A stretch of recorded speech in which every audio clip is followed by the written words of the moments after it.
Hey, welcome to KocoSports Weekly TNA Review. I know it's the last of the Wednesday shows, but hear me out.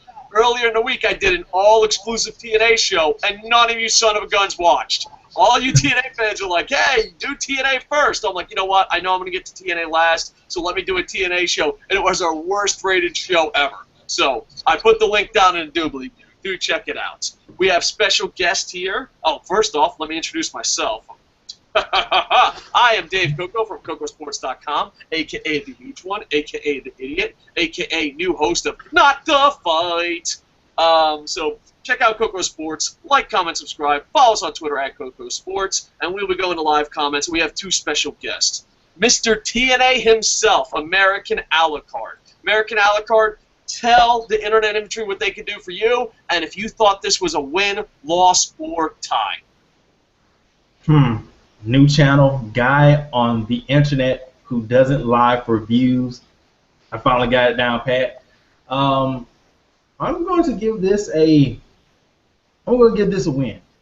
All right. It was another. I think this is the trend of TNA, a watchable 2-hour show. All right. And now we also have a new friend from Geek Essentials. Geek Essentials helps out Coco Sports all the time. They're a great tag team partner, but I'm like the worst tag team partner. It's like Geek Essentials and Coco Sports tag team. Geek Essential does all the work, and they're like, oh, I got to tag in Coco Sports. I'm like, bitch, I got shit to do. I'm like walking off the apron. Worst tag team partner ever, but a great tag team partner. Tech Rev from Geek Essentials. Geek Essentials, Mr. Geek Essentials, if you will. Please tell me, win, loss, or tie, what you thought of this show and what the Internet Infantry can do for you today. I'm going to give it a tie, but I'm going to say TNA, I want more. All right, so he wants more. And you're not going to plug anything, sir? This is your tie. Geek Essentials, gaming, and more gaming. We just got the Wii U over at Geek Essentials. Yeah, I have a Wii U, but I bought it on opening day like an idiot. All right, so I'm going to give it a tie. Wait, not so fast, my fellow friend. I have a rule. I live by rules, and I did it to Ring of Honor, and it's only fair. I don't play this. My contract signing was better. I am anti-contract signing in pro wrestling. Now, I would go a tie. But no, it's dropped down to a loss because from this day on, no contract signing will ever get higher than a loss. If you have a contract signing on your show, and American Alucard, don't you dare play this, my contract signing was better than their contract signing. No. It was shorter. Just like the UK methods, contract signings, not even once. I don't care if it's Ring of Honor, WWE, TNA, my beloved Lucha Underground, New Japan. I do not give a shit. I am not a company man. I am a belief man. And I believe that in American pro wrestling and all worldwide wrestling, New Japan, don't you son of a bitches start doing contract signings on TV. Don't you do it. I am anti-contract signings. If I die tomorrow, I want you to put on the tombstone a bunch of things. 1, I never watched Total Divas. 2, I am anti-contract signings. There it is. My next contract, I'm going to put on YouTube. Because obviously wrestling fans love it. We went from Ring of Honor doing a contract signing. By the way, great tag team match that could have main evented. No, go contract signing. And then on the same network, we're like, ooh, TNA, some contract signing. So, sir, you might think I'm an extremist, but I stand by rules and regulations, all right? And I will never give a television show, no matter how good or bad, anything but a loss if there's a contract signing. And you know what? There was someone on Ring of Honor like, oh, you went too far. Bullshit. I got to review every goddamn TV show ever made. No, I didn't go far enough. So there you go. Would have been a tie. Start off the show with a contract signing, and I know American Alucard. I see it in your eyes. You're like, well, our contract signing was better than their contract signing. No, not even once. Not even once. All right, you ready to break this down, gentlemen? Oh, yeah. Oh, man.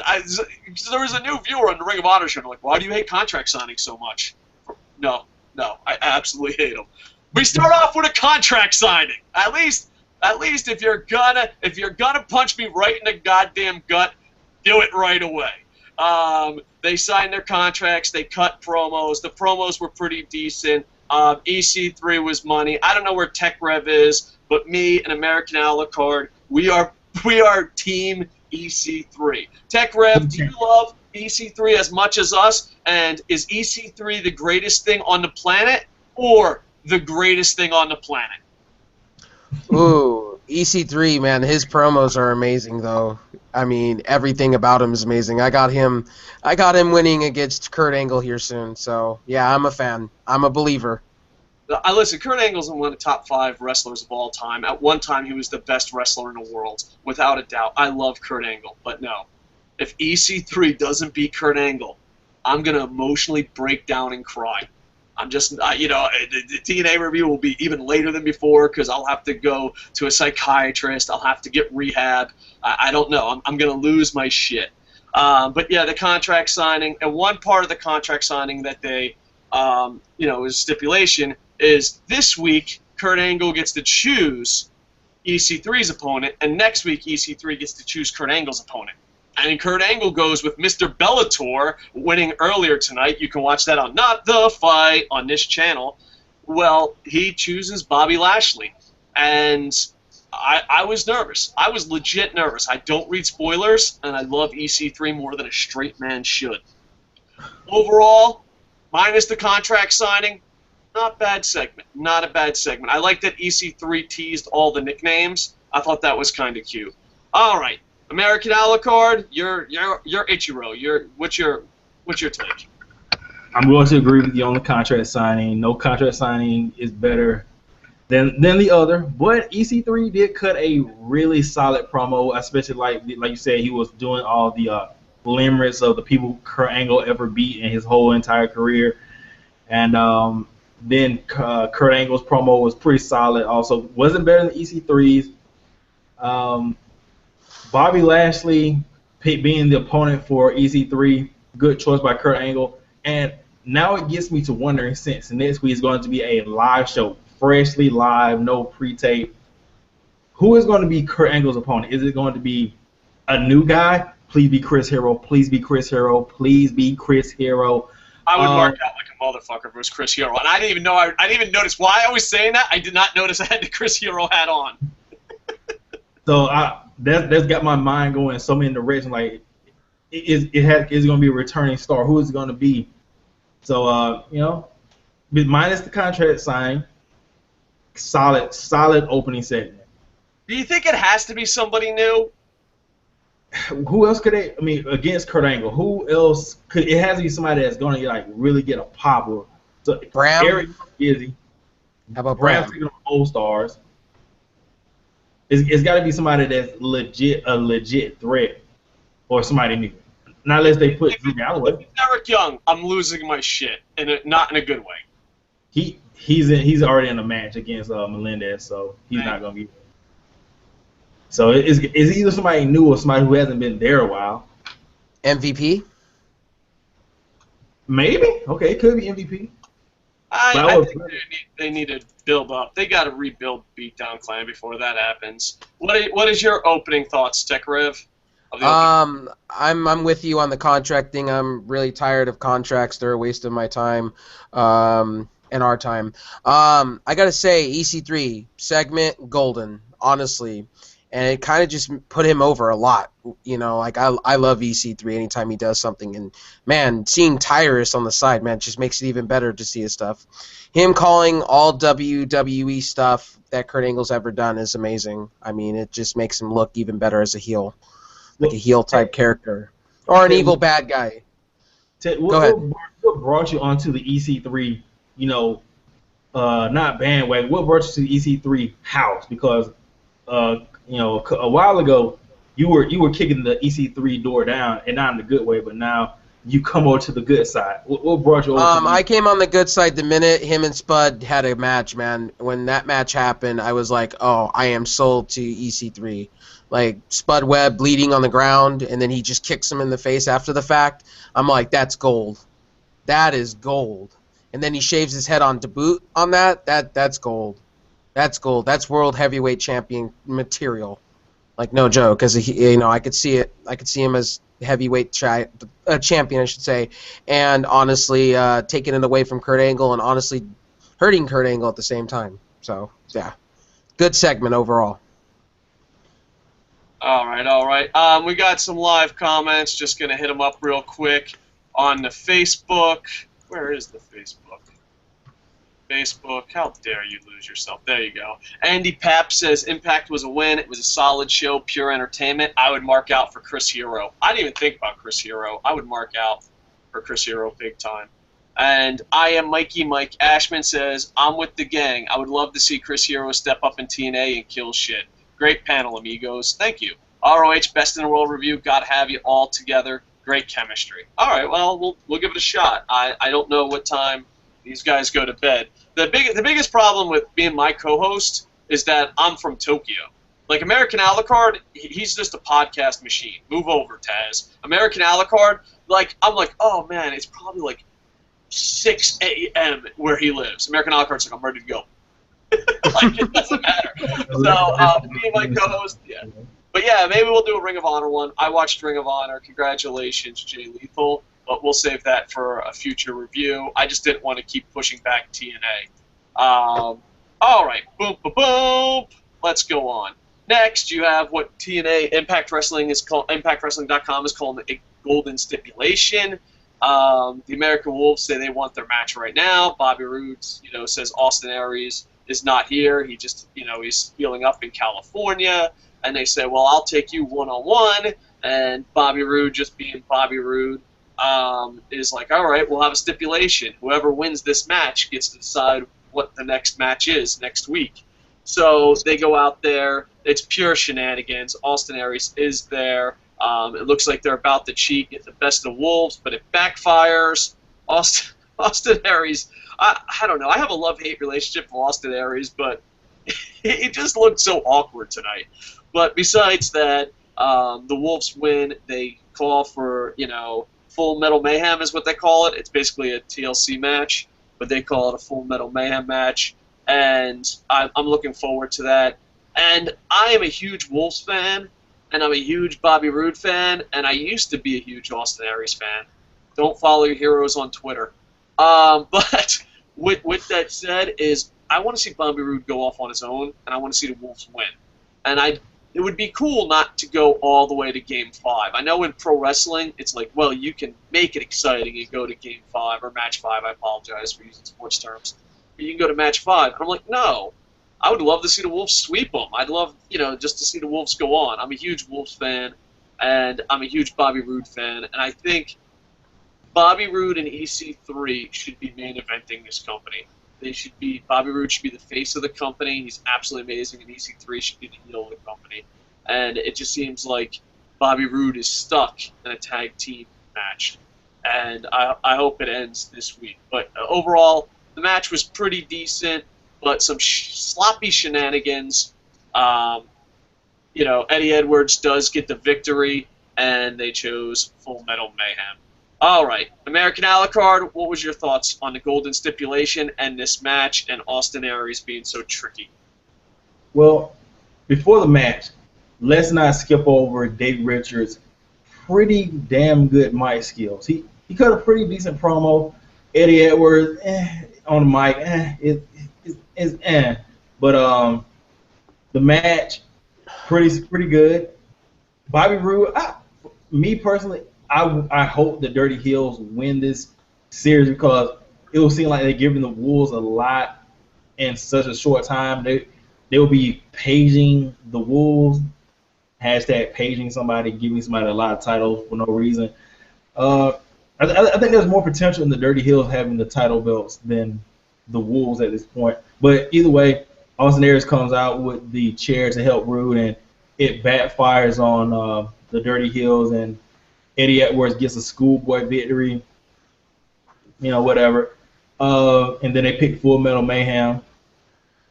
I'm looking forward to that match live. And also, before I hand off the tech rep or whatever, can we just say Pope? He is doing damn good on color commentary.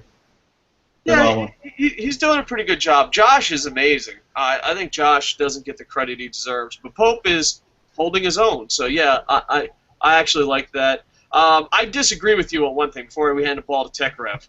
I am a huge American Wolves mark. I would give him everything. Fucking 87 X Division titles. I'd give him the red, the green, blue, all the X Division titles, the tag titles. I'd have him join the Beatdown Clan. Beatdown Clan, American Wolves, just fucking, I know. Like, no, like, you're like, oh, they give the American Wolves too much. I'm like, they don't give them enough. Whatever Kurt Angle's paying, just, cut half the roster and give the money to the Wolves. I love the Wolves. Tech Rev, what do you think about this, and where do you stand? Give the Wolves everything, or not so fast, my fellow friend? I say they give the Wolves everything they want.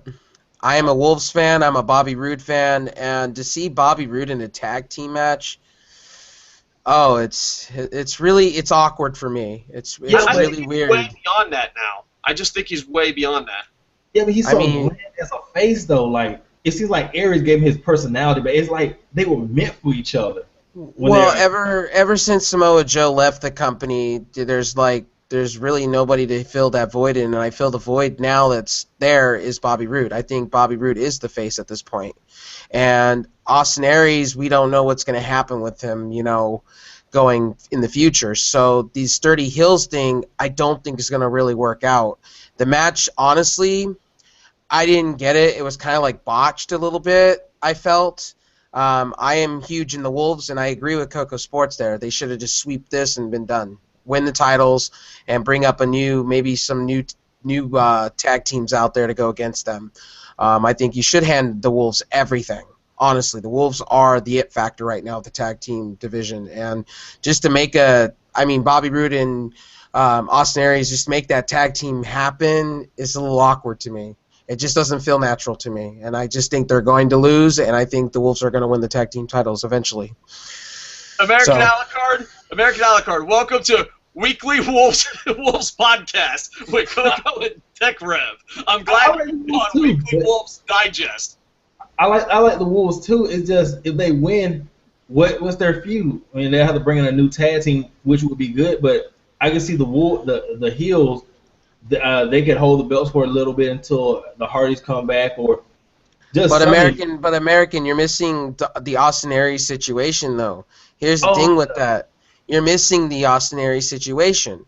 Austin Aries' contract runs out, so how long can they keep the Dirty Hills thing if they did win the tag team titles and he decides I'm gonna go somewhere else for my time? Yeah. So then you vacate the titles at that point. Aries' contract isn't up until like Slammiversary, until like right before Slammiversary. So of course, but what I'm trying to tell you is you're gonna have a short time with them being tag team champions. You know what I mean? That's all depending on if he doesn't resign. Of course, don't put the belt. Well, that's what I'm saying. Like, what if? You know what I'm saying? And you shouldn't have a what if. Those tag team titles should be holded for a long time. That's why I'm saying the Wolves deserve it in a way. No, I'm saying if Austin Aries doesn't sign, of course, put the titles on the Wolves or whatever. But if he resigns, let's just say Austin Aries right before Slammiversary, he says, "I'm not resigning." I still want the match 4 to be won by the Hills, so it's gonna be 2-2. But if Aries doesn't sign before Slammiversary for match 5, of course don't put the title belts on the Dirty Hills because Aries won't be there. Not unless they bring in a replacement to take Aries' place. Chris Hero and Bobby Roode in a tag team. Did Magnus use his Feast or Fire briefcase yet? Oh my fuck! Or what did he use that yet? So that is wide open. Yo, he could tag team. See, that's what I'm bringing into. So the Heels thing, if them winning, that just makes no sense to me as far as storyline goes, and I don't understand why they put him there. It all depends That's just on me. If Aries doesn't sign, it's going to be a little complicated. If he doesn't resign, if he resigns, I would like to see the belts on the Dirty Hills. It all depends. It's up in Aries' hands right now. I think exactly. Aries puts a wedge into all this. That's the thing for a tag team. But the Wolves should win it. I'm 100% there because Matt and Jeff Hardy are right there. No matter who signs, even if Aries resigns. Even if Aries resigns, I still want to see the Wolves and Hardys. I'm always going to be a fan of those two going at each other. Always will be. I'm just saying. Hold on. I'm going to say something crazy. You can laugh at me. Maybe they'll book the Beatdown Clan the right way. Go ahead. You can laugh. It's possible. All right. Backstage segment. This really broke my heart. Bram is fighting legendary TNA guys. My theory is maybe that's Jeff Jarrett. Maybe that spot was supposed to be AJ's spot. I don't know. But Ken Shamrock worked the match tonight, so maybe it all ends with Ken Shamrock in a match. But I love Abyss, and he's one of my favorite TNA wrestlers of all time. But he's not the same wrestler he was. And I thought Joseph Park, the idea of him was dead. And I know it's probably a one-time deal, but just like contract signing, Joseph Park won too many times. I was kind of upset.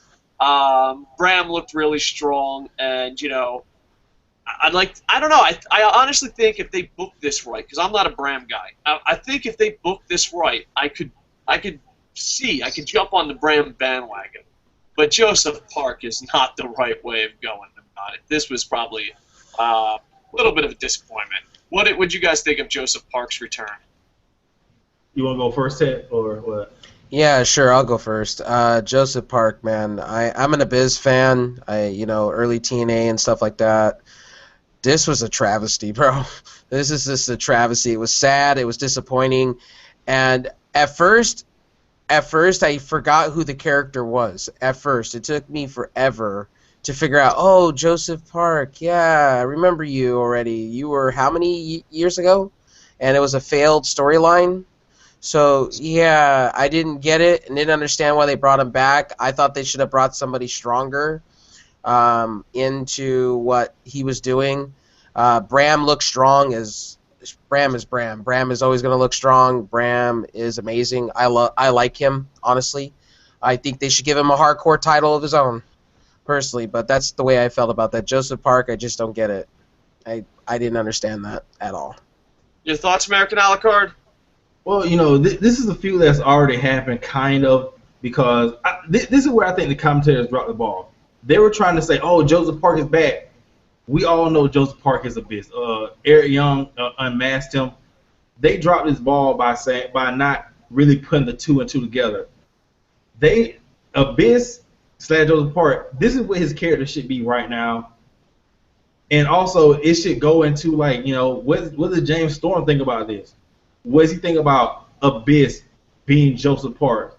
Bram, he should have addressed it like, didn't I beat you or whatever? You're Abyss. You're a split personality, but you're still Abyss. The Joseph Parks character, it's over with the crowd. It's a good crowd pleaser. I guess that's the best way to say it. I can see this character having a lot of legs. Like you can see Joseph Park now that he's exposed as Abyss. Hey, now he could go against Eric Young in a feud again, but now the roles are reversed. You can see him going up against the Revolution. You can see him going up against some other bad guys.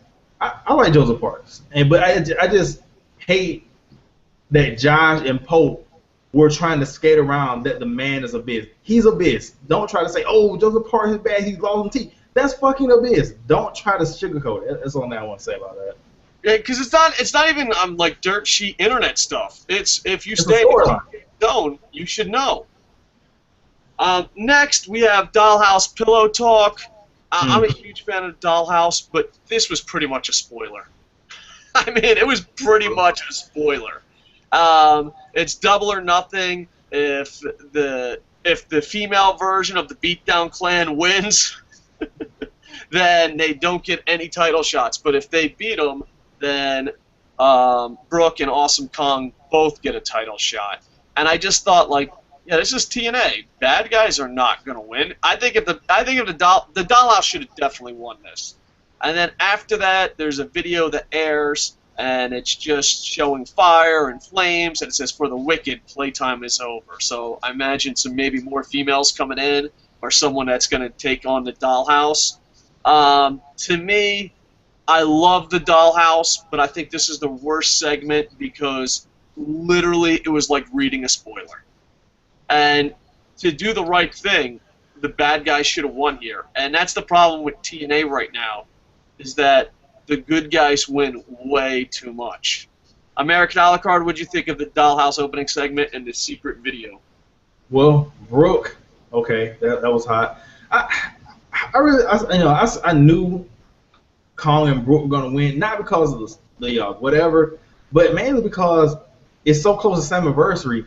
If Brooke and Kong had lost, what would Taryn do at Slammiversary in 2 weeks? That would be just like not throwing WWE under the bus. I'm not doing that, but they'll be just like they do with the Divas. Just we're just gonna throw you a random feud in less than a week and go out there and make something out of it. This feud between Kong, Brooke, and Taryn has, I would say, at least a month and a half, maybe 2 months of history. So there's something to go on there. And if the Dollhouse would have won, it would just been nothing. Oh, the Dollhouse won. What does Taryn do? For a second, I'm going to give you a not so fast, my fellow friend. Okay. Not so fast, my fellow friend. American Alcon, I think that's the first time you ever been Lee Corsoed. Gail Kim. There's a storyline with Gail Kim, and then, of course, American a la carte, you know where I'm going. You can always call up Kana. Anytime. Like, I don't care if Kana shows up tomorrow. I'm marking the fuck out. But I thought Gail Kim still had a storyline, but I don't know what Gail Kim's health-wise is, because she didn't have a storyline. I kind of lost, and now I'm out of the picture. I don't know if they're saving Gail Kim, but I thought Gail Kim would have been and Kana too. There is a rumor.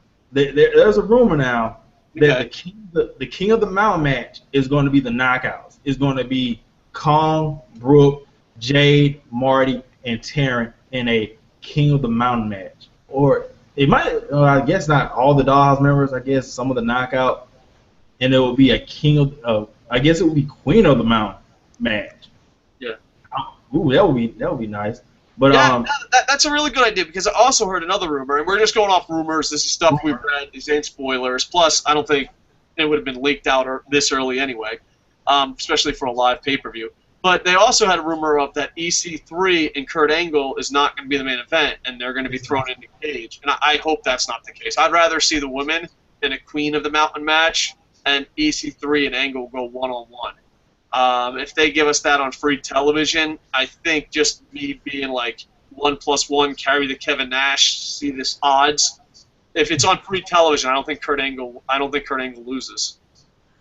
Tech Rev, what did you think of the match and the segment? The segment, the way I feel about the segment, there was a lot of spoilers in that segment. I am with you, Coco, on that one. I think the bad guys should win, and I'm getting really tired of I agree with you, with TNA letting good guys win. I think bad guys should win every once in a while and kind of keep the storyline kind of even. As far as that other segment with the fire and everything, I don't know. I really don't know who they're going to bring in for that. I'm really tempted, and it makes me more interested in the storyline. And about the Gail Kim thing, to answer your question, as far as the storyline goes, she supposedly how they ended that storyline to let her go for a few weeks was she took her wedding ring and stepped on her fingers and broke her hand. To answer your question. Yeah, thank you for bringing that up. I'm a punch-drunk fool. So pretty much, I don't know. Maybe Gail Kim comes back with a faction. You know, you never know. You never know. And them and the Dollhouse. But I'm a Dollhouse fan. I think Jade's amazing. Personally, I've seen her on the indie scene. She's amazing. Good wrestling from her. Can't wait to see what they're gonna fully do with her. Yeah. And not that, but like, you know, I love all women, and when you see them come together, it's like, I don't know, it's like ice cream. You're like, wow, I get to see every flavor. This is amazing. What a time for American a la carte to come back in. Go ahead, sir. I think it's a good one. So, what did you think about the match? Awesome Kong and Brooke, American a la carte versus the Dollhouse. I like the ending, like how Brooke got on Kong's shoulders and hit that Kyrie Hojo-like-esque elbow drop. I'm watching you, Brooke Hogan. You're trying to be like Kari Hojo, but you can't. You can't be Kari Hojo. Kong looked kind of. She looked like she was moving a little bit faster. Maybe she's lost a little bit more weight. She did look a little skinnier. I don't know. She didn't look at. I don't know. I don't know if it's the weight issue. I think she's just lost a step. I think would it still be Father Time if you're a woman? I'm gonna go with yes. I think Father Time is catching up to her because she moved a little faster though. No, I'm saying she didn't look slow. She looked like a little faster. All right. So I just want to see the old awesome Kong come back. You know, just pure dominant. What? Tech Rev, have you talked about this match yet? No, I have not, and I just feel like Awesome Kong is kind of getting dumbed down a little bit. Is it because of her strength? Is it because injuries? They don't want to hurt other opponents. I just feel like, and I feel like Awesome Kong's kind of lost a step. I really feel that way. I love Awesome Kong ever since she's debuted with TNA. It's just I just feel like the magic is kind of gone with her. But overall, the match was amazing, though. That ending on the top of her shoulders, like American Alucard was saying, and doing that left elbow down, that was pretty cool. I thought that was cool. But again, I come back to the same thing. Let the bad guys win. Let the bad guys win. That's what I'm saying. It just, I felt that it was all in Dollhouse's favor, but then, I don't understand it with TNA. Like, you let the bad guys have the spotlight, and then you take it away from them. It just makes no sense. Next, I'm a little bit of a blowhard. I don't know if people know this about my channel. Sometimes I get heated up and opinionated, but I am man enough to say when I'm wrong. And American Alucard, you were right. I was wrong. During, I think it was Hardcore War, Eric Young pulled off the leg and started choking people. And I was like, why? What the fuck was the point? It was going nowhere. And when you say crazy stuff online, you have to be a man when you're wrong. I was completely wrong as that segment that was completely confusing when it happened just led to a great promo. And, being a veteran, I root for veterans. Chris Melendez declares war on Eric Young. I just enjoyed the promos. I enjoyed the intensity. I enjoy how they walk the fine line about the military and stuff. I just really enjoyed this segment. And I have to eat crow. A lot of podcasters, when they're a blowhard and they're wrong, they just ignore it. No, when I'm wrong, I have to admit it. I didn't understand what the fuck was the point of the leg. I remember American Alucard says, "Oh, don't worry, it'll pan out." I'm like, go fuck yourself, American Alucard. I think that was my response. But hey, sometimes I'm wrong, and this was one time I was wrong. And this is one of those. I honestly did not care about both these athletes. I liked them, I just didn't care about them. Like, Eric Young was losing to Kurt Angle 950 fucking times, and Chris Melendez is like, "I'm here! Hey, how you doing, guys?" And so it was like, I liked the athletes, but I honestly didn't care where they were going. I thought the ripping off the leg thing just seemed foolish at the time. I was just like, they're just doing shit for the sake of doing it. But I was wrong. I thought this promo was amazing. And I really enjoyed it. And I liked how they just flirted on tough topics. And I just enjoyed it. And one promo just turned my opinion of where Eric Young is going in his company, turned my opinion on where Chris Melendez was going. And it was instant hot feud. And I was wrong.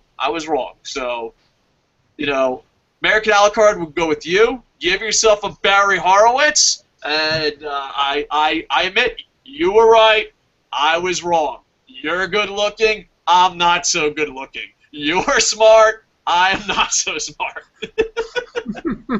American Alucard, what did you think of this promo? Eric Young, he came out, cut the little thing of talking about how Chris Melendez is a war hero and everything like that, and then switched it just like that and said, that's your old life. Here in wrestling, you don't mean anything. I'm up here, you're down below. I think you said something about that, didn't you, Coco? Or somebody like. He said you're beneath me, like you're bottom here. You were talking about like how it seemed like TNA were putting Melendez over on a pedestal. Yeah. Yeah, that's what they said. Yeah, you're correct. So like that kind of like even things out. Like it got Chris Melendez where he should be. Like he's a new guy in wrestling, and Eric Young, he's where he should be. He's, I wouldn't say a legend in wrestling, but he's a top guy in TNA, and this promo shows you why Eric Young is one of their top guys. A promo, he's a heel 1 minute, and then like he can have the crowd eating out his hands 1 minute, and then just turn it just like that. Chris Melendez, it is a solid promo to go with Eric Young, but Eric Young really shined brighter in this promo segment. Check. I'm gonna agree with you on that, but I'm also gonna further it. TNA, I give them credit for what they're doing with the whole military thing. I really do. Chris Melendez letting him in TNA, that was a shocking thing for me. Because WWE, another company tried doing this once before and it didn't really pan out. It kind of failed, and it was really bad how the wrestler was treated. Here, I really like what they're doing with Chris Melendez. I thought the promo that he cut was amazing, but I gotta say Eric Young with these like promos is like eating people out of the palm of his hands. It's like great stuff to watch, and they were complimenting each other. That was the one thing I noticed. But the promo, great. I liked how he said, I'm the bigger guy and you're the smaller guy. You can't beat me ever. And it just starts this feud like it's just like a bomb going off. It was amazing. That reminds me of something like when he told Chris Melendez, me pulling your leg off. That was just off the top of my head. I was freestyling. What are you gonna do when you're in the ring with me and I'm thinking about what I'm gonna do to you? Now that was a good sentence. That was gold, dude. I mean, literally, Eric Young, he just puts magic in a bottle. No joke. When it comes to the crowd and stuff, he gets the crowd to cheer for him, and then he gets the crowd to boo him. And I've never seen that before, ever before, like that. I want to say something. Eric Young worked on 2 different levels. This is how good the promo was, and it worked on 2 different levels. Kayfabe-wise, Eric Young is an asshole. You know what I mean? Eric Young is a bad guy. He's a horrible person. But as a veteran rooting for him, I think it was like, no, you're really a fucking wrestler. You're not a charity case anymore. Welcome to the big leagues. So it's kind of weird because kayfabe-wise, Eric Young's an asshole. But, like, I guess on a higher level, breaking kayfabe, he's a great fucking guy because he's like, you're not a charity case. You're not here just to fucking be a charity case. You're here to be a fucking pro wrestler. So, like, it worked on 2 different levels. So, mad props to Eric Young. All right, let's see if there's any live comments before we go to the next matches. Boom, boom, boom. A lot of people on Google Plus saying that we should do this more often. No problem. 1 million people are tweeting me kindness is magic. Great, Twitter. I think you're broken, Twitter. Go home. I might be missing something here on Twitter. All right, we're 5-0, baby. 5 thumbs up, 0 thumbs down, so much love for that. I appreciate it. All right, and we got a lot of live comments. I didn't expect it. So TNA, we don't get the views, but we get the community, so I really appreciate that. Carlos Saldanas, his Slammiversary still sounds like a great card, and I totally think that Dirty Heels, EC3, and Extreme Tiger will win their respective titles they are challenging for. All right. I just hope EC3. I would go if EC3, low-key, Wolves. Am I the only one who thinks TNA should push both Wolves, low-key, and Manic to the heavyweight division? I say no because you just made a new X division title and you have a tag team division. I think the guys that you listed right there have to make those divisions important again. Do you agree or disagree? Do you think, let's see the list, both Wolves, Low-Key, and Manic to the heavyweight division? I say no because they have to rebuild the divisions they're in. American Alucard, what do you say? You said both Wolves and Manic. And Low-Key should go to the heavyweight division. Low-Key definitely should be in the heavyweight title picture. Manic, no. Manic needs to reestablish himself either tag team or S division. The Wolves, right now they're cool as a tag team, but personally, Jay Richards, once he breaks off, he's gonna be a star. Like he can go heavyweight or he can go S division. Eddie made S division, but Davey, he's the diamond. Davey, he's the Shawn Michaels. Eddie, he's the I don't even know the guy's name. That's how unimportant the other guy was in the Rockers. So well, who was Marty? There you go. Davey is Shawn Michaels. Eddie is Marty Jannetty. I said it. You cut me deep. You cut me deep. But you know what? They don't have to do it now, though. They don't have to do it now. All right, they can wait 2-3 years. Tekrev, what do you say? Keep them where they are. Bring them up to the heavyweight division. I say keep them where they are. I mean, that X division will become useless at that point. Then what's the point of the X division if they bring all these guys up to the heavyweight division? Makes no sense. You have to build that division to make it better. And personally, low key, I like him in the X division. Personally, he needs to stay there. Maybe down the line, maybe I could see him maybe getting like a Feast or Fire thing in the future. But right now, no. I just think he's more of an X division guy. You know, you don't put cruiserweights in heavyweight divisions. I mean, especially there's no weight limit, so you can't really hold them back like that. Anybody can be S division champion. Drew Galloway can be S division champion. Abyss can be S division champion. Well, yes, I understand that, but do you want to see low key to me is more of the X division. I think the X division needs to have a shot in the arm, like a shot in the arm, like of adrenaline, and like I agree with KocoSports there. They need to, kind of help it out a little bit more. Make it have more prestige. You know what I'm saying? Yeah. Lashley as S division champion. Oh shit. Lashley is X division champion. Think about it. No. I'm sorry. No, that wouldn't. I no. You can't hold him out of it, then let Titus win the X division. Tired. He can. You can. Anybody can. Well, yeah, but I want it to have more prestige. I just don't want big guys winning it. I want like medium-sized built guys. Like the Spud Webbs of the world winning it. That's how I feel about that. I'm saying I'm talking about anybody can win it. So like it could be like he wins it and then like somebody else, just like a variety of body types winning the SVN title, not just like. Is it just me? Is it just me? Does the X division to me kind of feel kind of weak, like lost. Like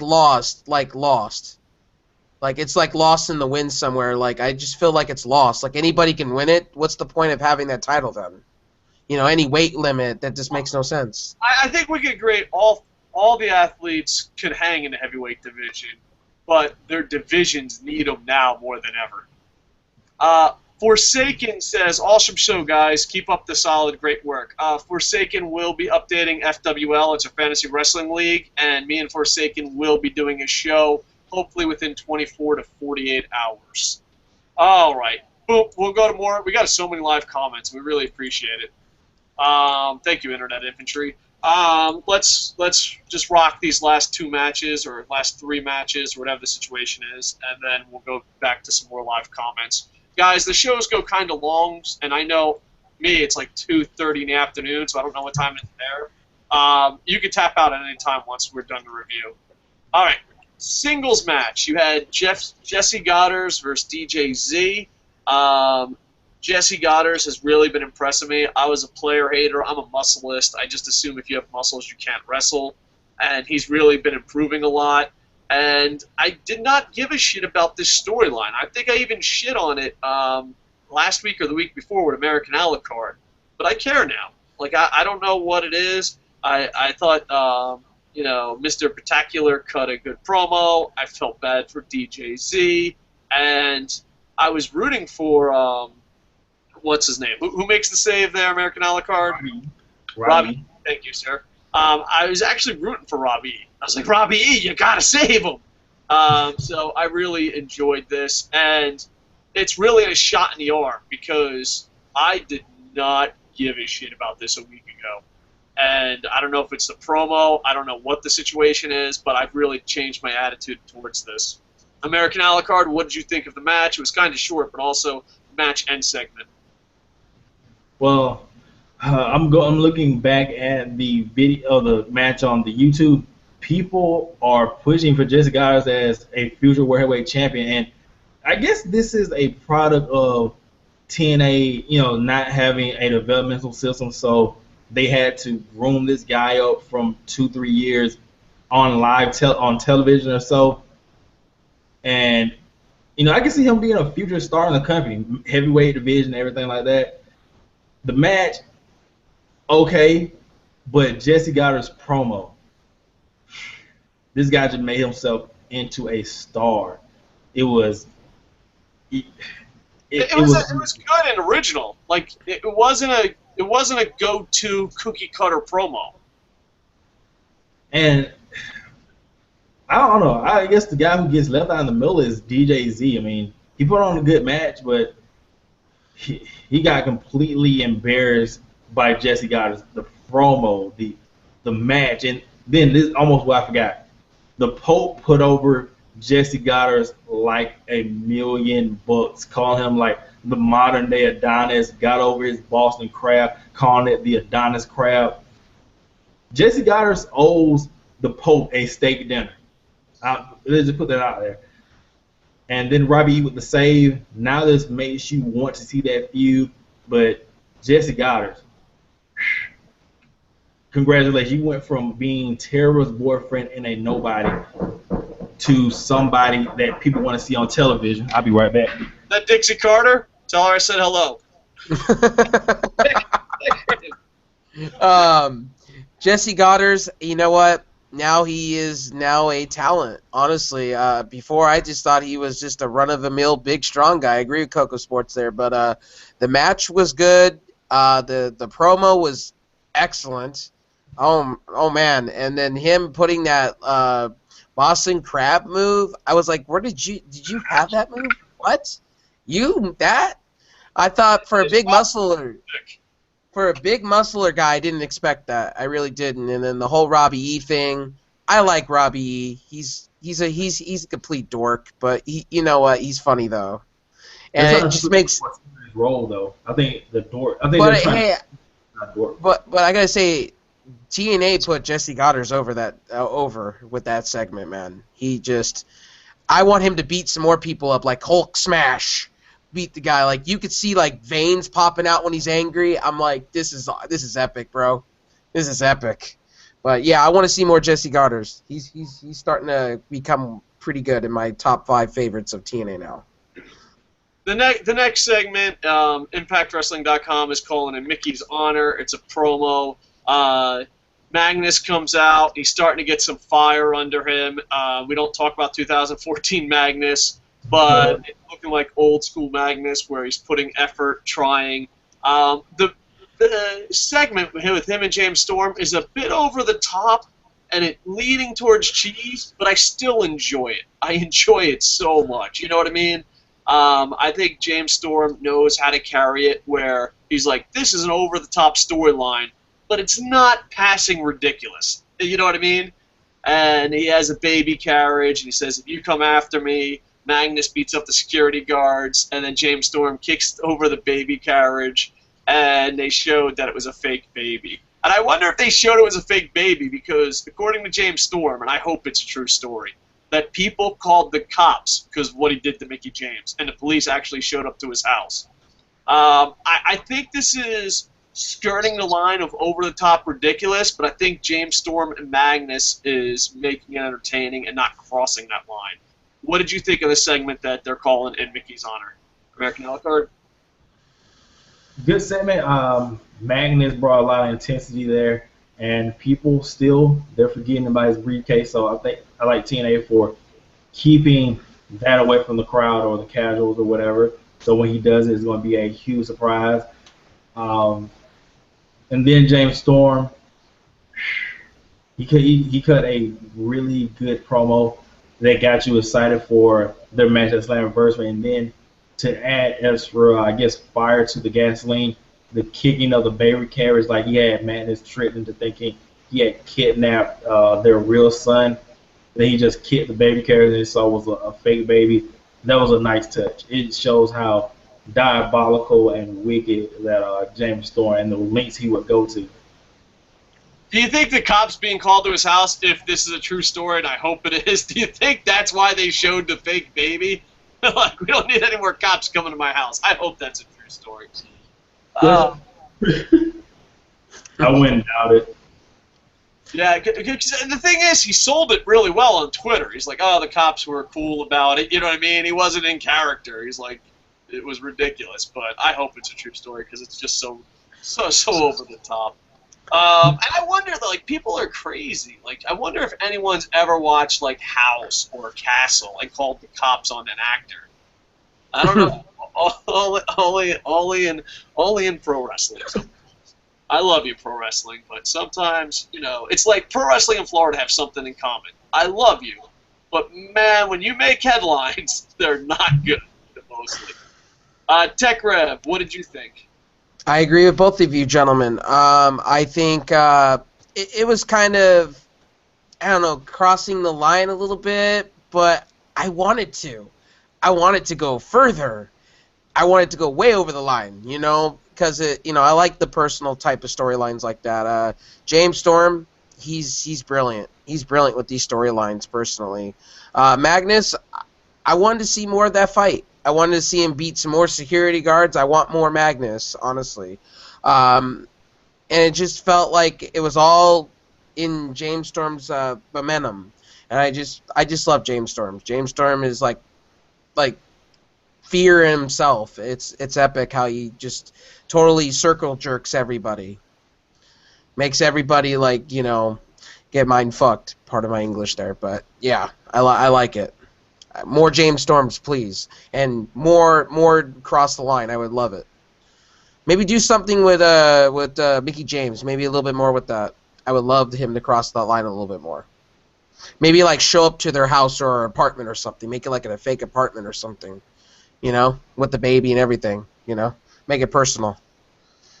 All right, next is the main event. You have Bobby Lashley, who earlier tonight won another MMA contest at Bellator versus EC3. And this was just shenanigans at its highest level. Heels cheating to a whole new level. But since it's EC3, I enjoyed it. I just enjoyed it. I love the fact that this is one thing I hope TNA never does. I never want to see Tyrus turn his back on EC3. I think pro wrestling, there's too many bodyguards that just turn their back on people. It's like, oh, it's like tag teams splitting up. It starts to get ridiculous.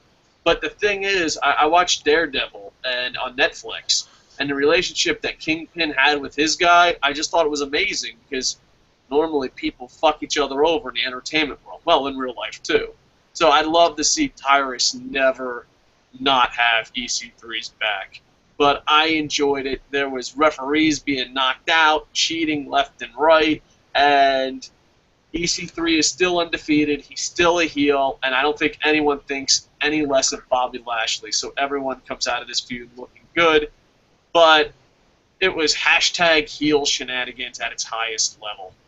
What did you think, American Alucard?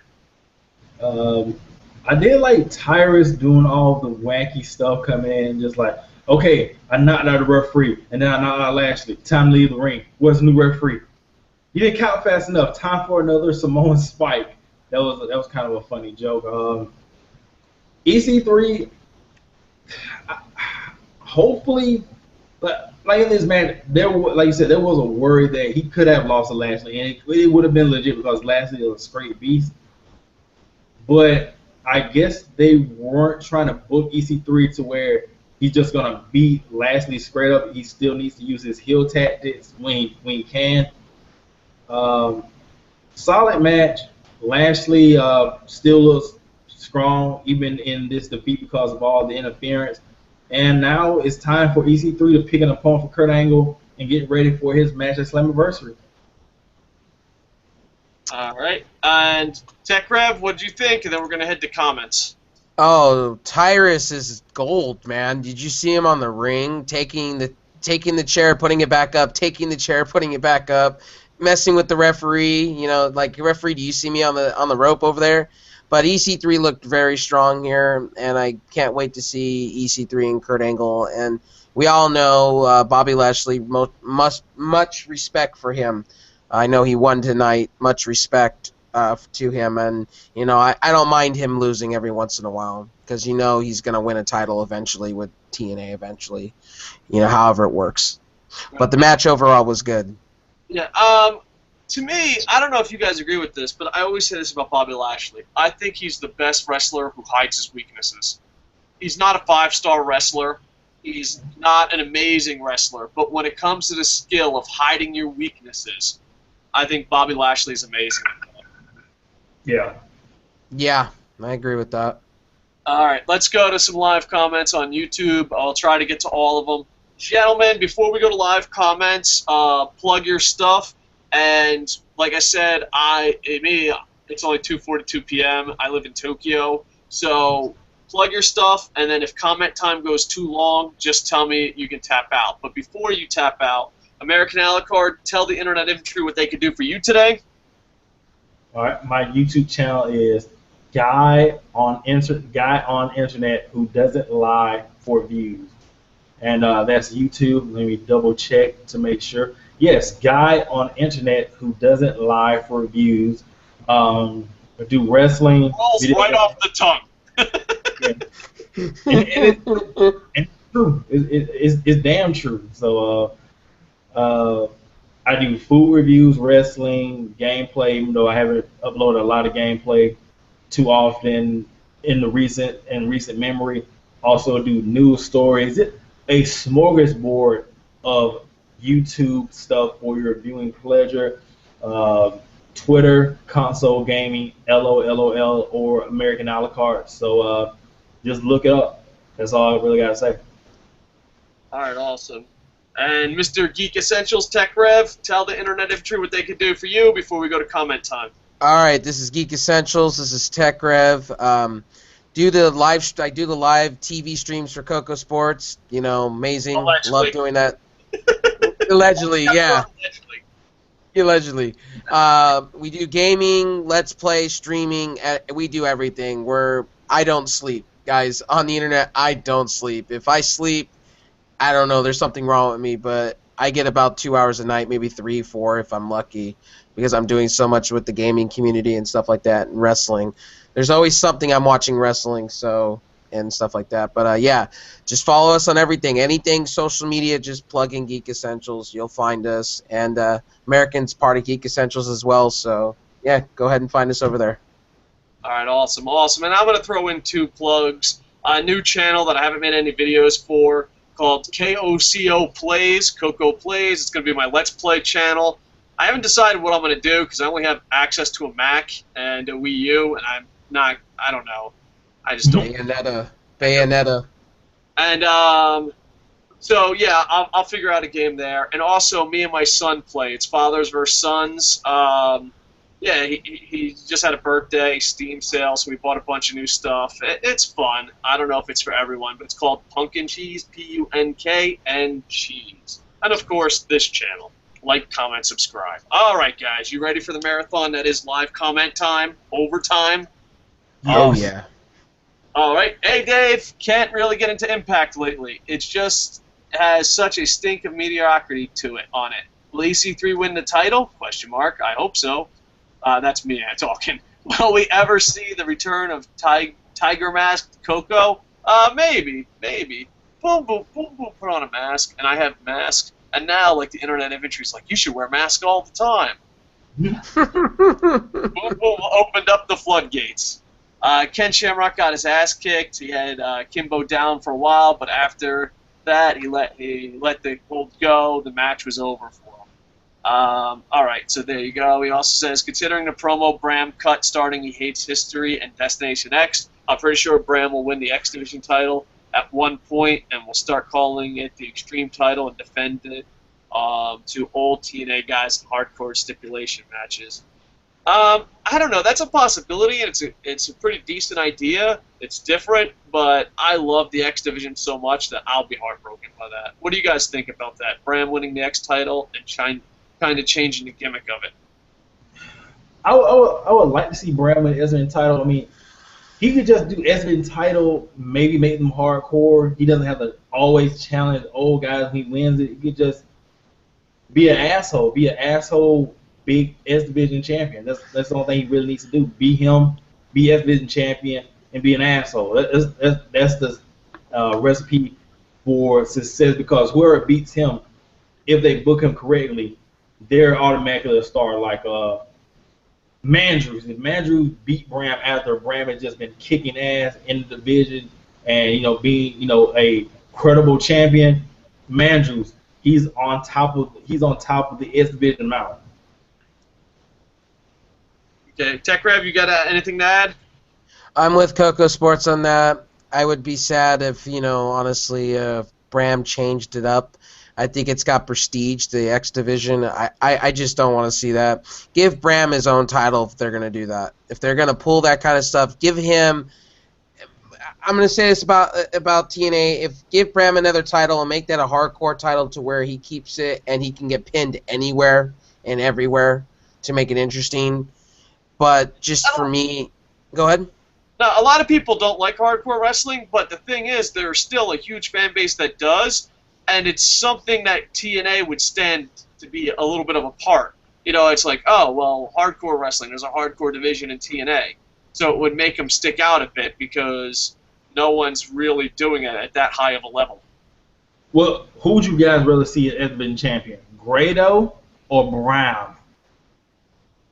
Anyone but Grado, and I love Grado. I'm a huge Grado supporter. I'm Team Grado all the way, but no. I would rather see neither. Neither. It's the only choices. Those are the only choices. Neither. I know Bram's gonna win. I mean, Bram's gonna win, but neither. And it's just me. Give Bram his own title. He doesn't need the X Division. Give him the a la carte of the hardcore. Andy Paps on Facebook knows how to just make me melt. He knows how to make me love him. I really hope Spud rejoins EC3 and Tyrus. Me too. I mean, I got made fun of on my YouTube channel by my co-host and my business partners, thinking that I was acting like a gay guy when they broke up. I was like, no, they're supposed to stay together forever. So yeah, I'd love to see that. Rage Against PG says, American Alucard is back. Rest in peace, guy on the internet who does not lie for views. No, I just call him American Alucard because I'm punch drunk and cannot read that name. Yeah, I think he's both though. He's like he's like Abyss and the lawyer. He's both. Yeah, I don't know. Is American Alucard, are you back? I think it's still. No. On YouTube, it's still a guy on internet the internet thing. Hey, American, can you explain to me why the long name? I've always been fascinated, bro, with the name. It's like I can't even roll off the tongue with it, dude. It's so hard. I'm like punch drunk. I'm like, what's your name? Since we have just a little bit of time, I can make the story real quick.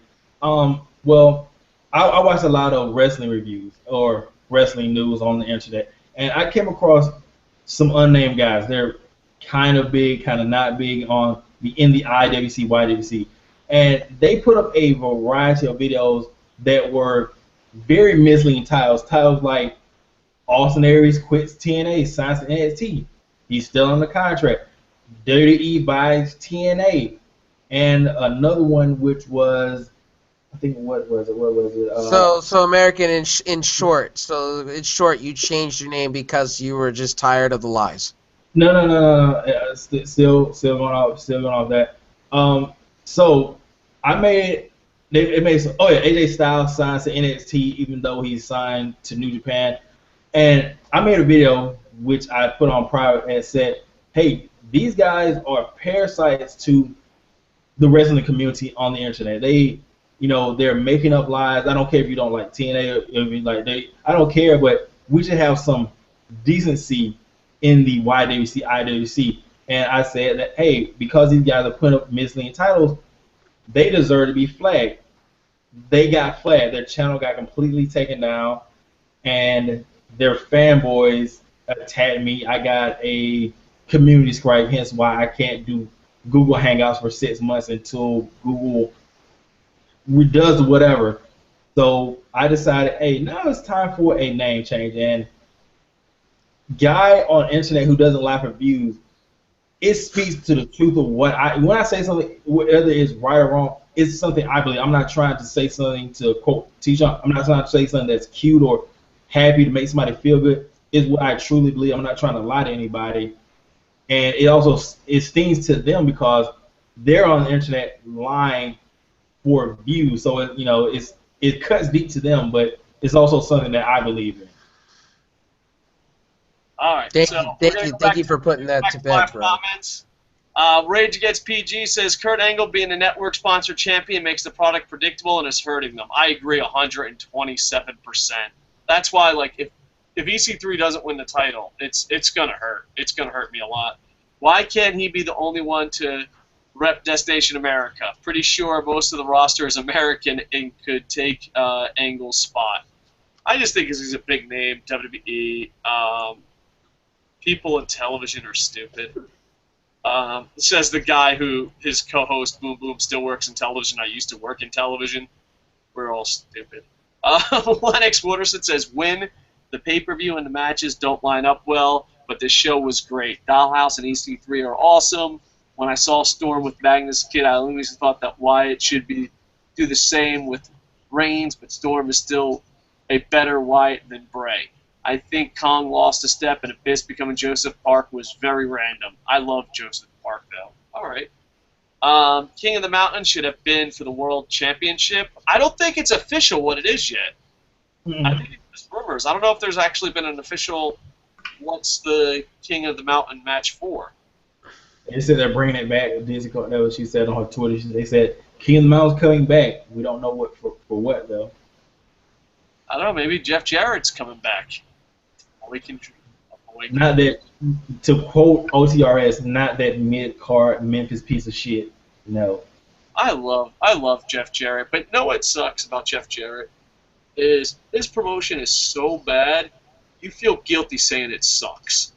Like, his promotion is so bad, like, you're like, what do you think about my promotion? And, like, you don't even say it sucks because you feel bad for him. You just say sorry. Like, what do you think about my promotion? Oh, dude, I'm really sorry, man.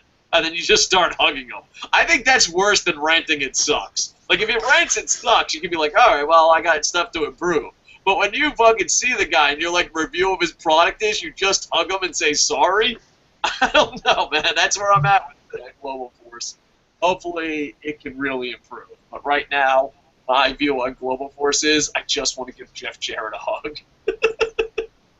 You know, it's not even good enough to complain about. Carlos says the three-way for the X Division title was originally scheduled for SS, but has moved up to next Wednesday live show. So the King of the Mountain match may be an X Division title match or an all contenders match. I don't know, so we'll see. Rage Against PG says, will you guys review Ring of Honor Best in the World? That's the plan. We just didn't want to keep bumping TNA back. But yes, we will. I didn't watch it. Was too busy watching Bellator. On that subject, is Bellator like a work shoot? It felt like that tonight. There might be some investigations. And I don't know. I just, to me, MMA, what makes it great is that it's real. As soon as you have a work shoot, why not just be pro wrestling? I mean, if Ken Shamrock and Kimbo were walking through an MMA match, why not fucking just start doing best moonsaults ever off the fucking cage? I don't fucking get it. Like, I love mixed martial arts, and I love pro wrestling. I despise fake MMA. Like, remember when Kurt Angle was doing that fake MMA bullshit? I hated it. I love MMA. I love pro wrestling. I hate fake MMA. I think it's the worst of both worlds. Let's see. At a first-time watcher seeing the caveman zany entrance and stunk of worked fights. Also, why did Spike mention Lashley's TNA championship reigns? Also, why? I don't know. I didn't hear it. Did they announce it? I thought, because he didn't come out with a TNA shirt. if they cut ties with TNA, then isn't that bad business? Not really. If there's a connection and people are watching it, I don't know. They left on a good term, so Yeah, I don't know. That's all depending on how you run business. Like, I think young Coco would have been like, that's fucking horrible. Old hippie Coco is like, nah, fuck it, plug everybody. So I guess it just depends on how you run the business. Young Coco, me, as a young man, I'd have been like, fuck them, burn them to the ground. Old me, who's fucking got like a couple weeks left on this planet, is like, fuck it, everyone could be fucking working together. I don't know. So I guess it just depends on how you run business and all that. I think mentioning TNA, there's no pro wrestling on Spike to the best of my knowledge. Why the fuck wouldn't you mention it? And, I would have had him come out with a TNA shirt, but I don't know what the situation was that. I would have made a bigger deal about it. And the same thing with TNA. I think when you're, like, I don't know. It's just, I guess it just depends on your attitude. Because, like, when I ran, like I said, depending on my age, I would have had different thoughts on it. What do you think? Good for business, bad for business, mentioning TNA if you're Bellator and Spike? I guess it gives more credibility to Bobby Lashley, showing he's a great two-sport athlete. It doesn't hurt Bellator because, most MMA fans, they don't like pro wrestling anyway. So, mentioning TNA. An audience that UFC would be missing. Brock Lesnar was the king of pay-per-views because he was drawing from two different audiences. I guess, but I don't think it's going to hurt them. It hurt them too much just to mention it, and plus, who's to say that All right, let's word this different. You own Bellator and Spike TV. Do you allow it? Yeah, because it depends on how TNA left the company. If they left on mutual terms and everything was good, there was no bad blood. Yeah, what does it hurt to mention them? But if there was some bad blood, whatever, don't mention them. But if they did mention them, if they didn't mention Lashley and TNA, it's obvious that hey, it was just they agreed to leave each other alone. All right, what do you think? You own Spike TV, you own Bellator, you're making a call. Do you allow them to mention TNA? Yeah, why not? They don't have a wrestling promotion on Spike TV. Hey, I would promote it as, not promote it, but I would let Lashley do what he wants. I mean, isn't he the face of Bellator technically? Isn't he one of the faces? I don't know if he's the face of Bellator, but he's definitely a draw. Yeah, so, I mean, I would just let him do what he wants to do at the moment. He was filling... What I saw, he was filling it in the moment. So, I mean, it's like me putting on a... what would it be, like a Chicago Cubs hat? Do we block that out because, I'm a fan of Chicago Cubs? Or because, their trademark? No, I don't think so. Lennox Wooderson says, EY had a great promo, but I think his hat blocked his face. His intensity reminded me of Psycho Sid, and that's from Lennox Wooderson. Rage Against PG says, I, for one, think Eric Young would kick ass as a heel. I think, well, his first run was horrible, but his second run, he's holding his own. If TNA booked him as a legitimate threat and no losing to Kurt Angle 4 times doesn't make him a threat. Yeah, it's just TNA... right now, have to make the bad guys get the upper hand for a while now. Just because, I don't know if the network is calling the shots, I don't know if they feel pressure, but it just seems like the good guys have too much of an easy path. Carlos Saldana says, so you guys think WWN, the group that owned Evolve, Shimmer, FIP, and they own so many more, that's by Sal. I actually was friends with Sal back in the day. I hope we're still friends. Became enemies after a while, but yeah, when WWN first started, I helped him out with that. He'll probably say I did bitch work, but hey, everyone rewrites their history. We'll let TNA borrow some of their guys. No, not a chance in hell. If they have a developmental deal with WWE, they're not sharing anything. It's just the reason why WWE's going to them is because Ring of Honor kind of has a working relationship with TNA that's on national television. I don't think they would ever let them fall. I could be absolutely wrong, but I'm going off just WWE. They're not a bunch of hippies that say it's okay. They fucking come down hard. I was almost developmental territory, my indie fan, and dude, there was like 800 fucking million rules. So I doubt that they'll let that happen. All right, we're gonna refresh, and I don't know how many comments are left, so we are going. Refresh, bam, bam, bam. 11-0, baby. 11-0. We don't get the views, but we get the love. Thank you, TNA Internet Infantry members. All right, boom, boom. Oh goodness, you guys have a lot. Let's see, where is the last thing?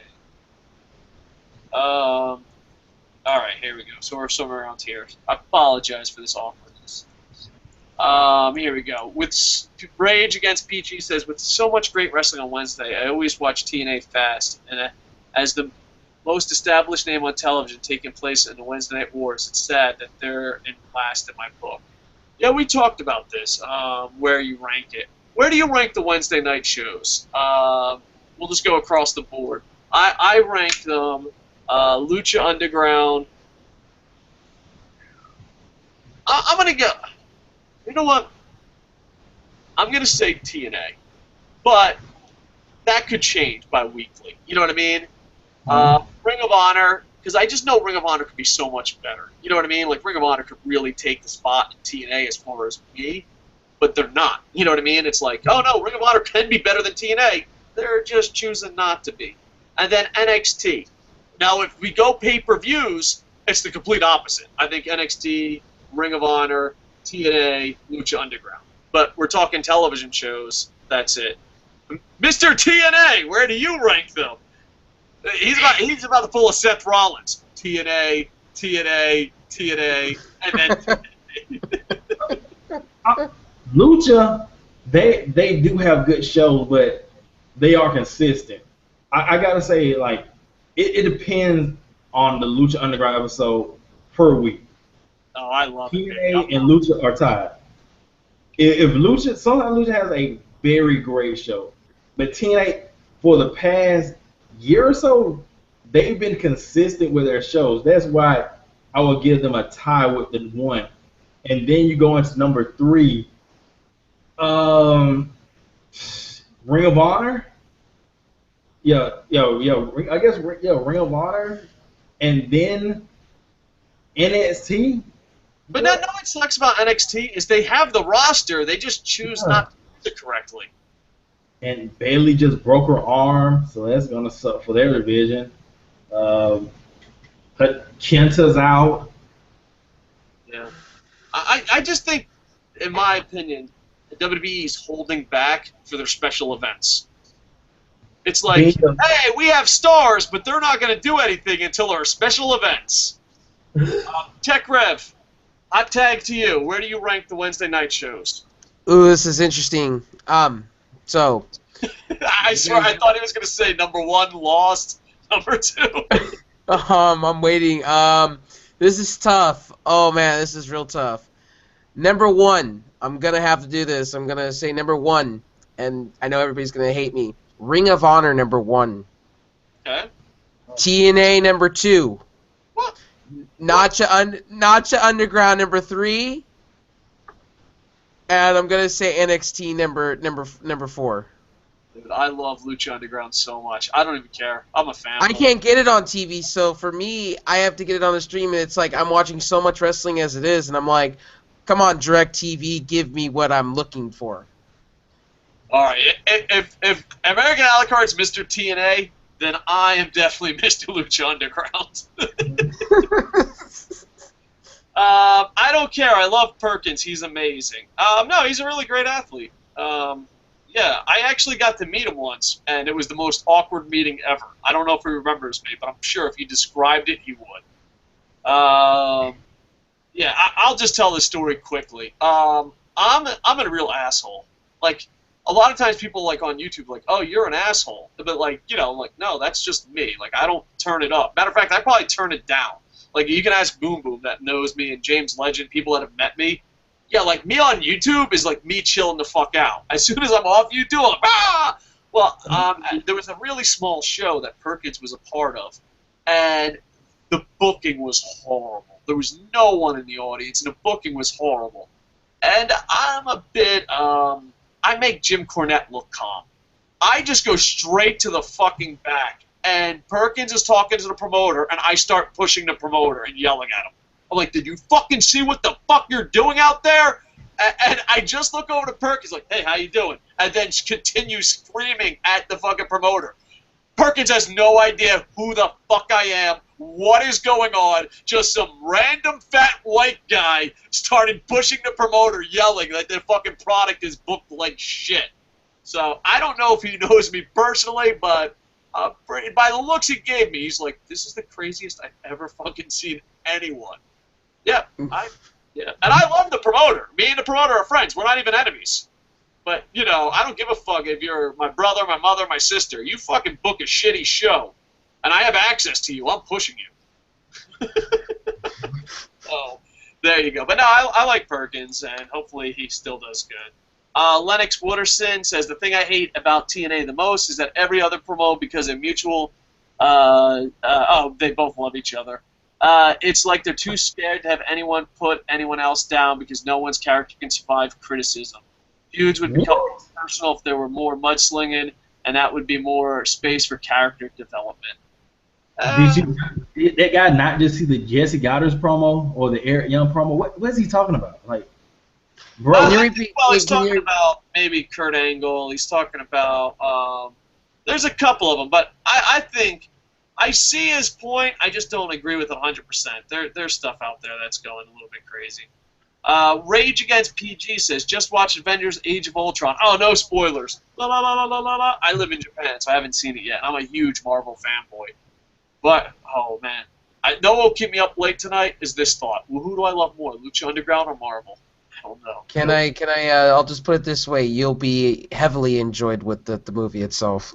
All right. Quality movie, too much slapstick during the battle scenes for my taste. The mid-credit scene was awesome, too.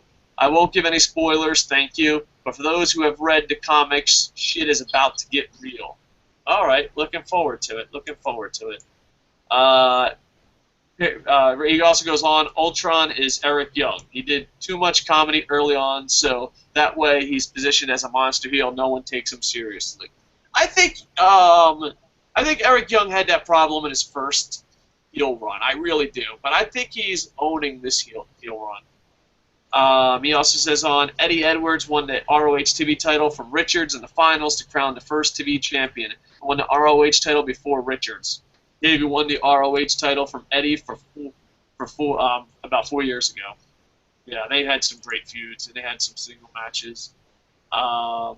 Let's see. LB Clash of Kings says, my guys picks who main event in them, and who I think will be one or more. Okay, so he thinks these are the guys who main event guys.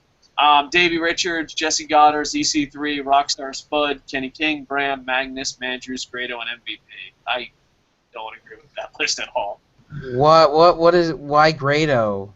I love Grado, but Grado should not. He's in the wrong spot. He's just in the wrong spot. It's Whoa. like I love Spud too, and I think Spud's in the wrong spot. You can love some booking, ruin them. And I think I agree to disagree with half of your list. I agree with, but the other half I'm just like, whoa, why? Just makes no sense. All right, Clover Cold 89 says, I think they need to have an X Division match or X Division segment every week. I agree, and they have to rebuild it and bring in indie guys. If you got the number to Dragon Gate, Dragon Gate USA folded, so if you have the number to Dragon Gate, call them the fuck up. You just have an instant roster right there. Oh, man. Well, also storylines. That's one thing that SVG is missing, storylines and booking their champion correctly, because even if they did put the belt on Grado, it wouldn't hurt the division. It would hurt them more not to do anything with it and just, hey, here's Grado. He's a fat guy who has our S Division belt. That would hurt. But having Grado in a decent, good storyline and him having good matches, that would be a good thing for the S Division. It's all about how you book the S Division champion, making it feel important until Option C, not just having it feel important during Option C time. It should feel important year round. I love you, American Alucard, and I love Grado more than a straight man should. That motherfucker better not have ever touched the X Division. Matter of fact, that motherfucker better not be in the same goddamn room as the X title. Like, if the X title is in the fucking East Wing, Grado's in the fucking West Wing. And I love Grado. I am fucking Team Grado all the way. You can go watch fucking my reviews when I fucking, you know, I was as bad as Chris Jericho interviewing fucking John Cena. That's how much I fucking loved Grado. No, that motherfucker, no. No, you can love someone and just be like, no. All right, this is interesting. So we'll go yes or no. We'll try to keep it quick because we still have a lot more comments. Adrian Carmente, and I totally slaughtered that. I apologize. What wrestlers would you bring into TNA? So yes or no. All right, so we'll try to go super fast. So American Alucard, then Tech Rev. You ready? Ricochet, yes. Yes. Yes. Michael Elgin. I say no, and I love him. I don't think Elgin's a good fit. I think Elgin, there's something wrong. There's something missing. Elgin's not the same. I say no.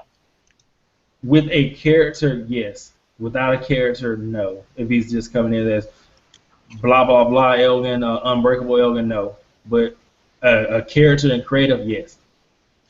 Elgin, no. I'm with Coco on that. Yeah, no.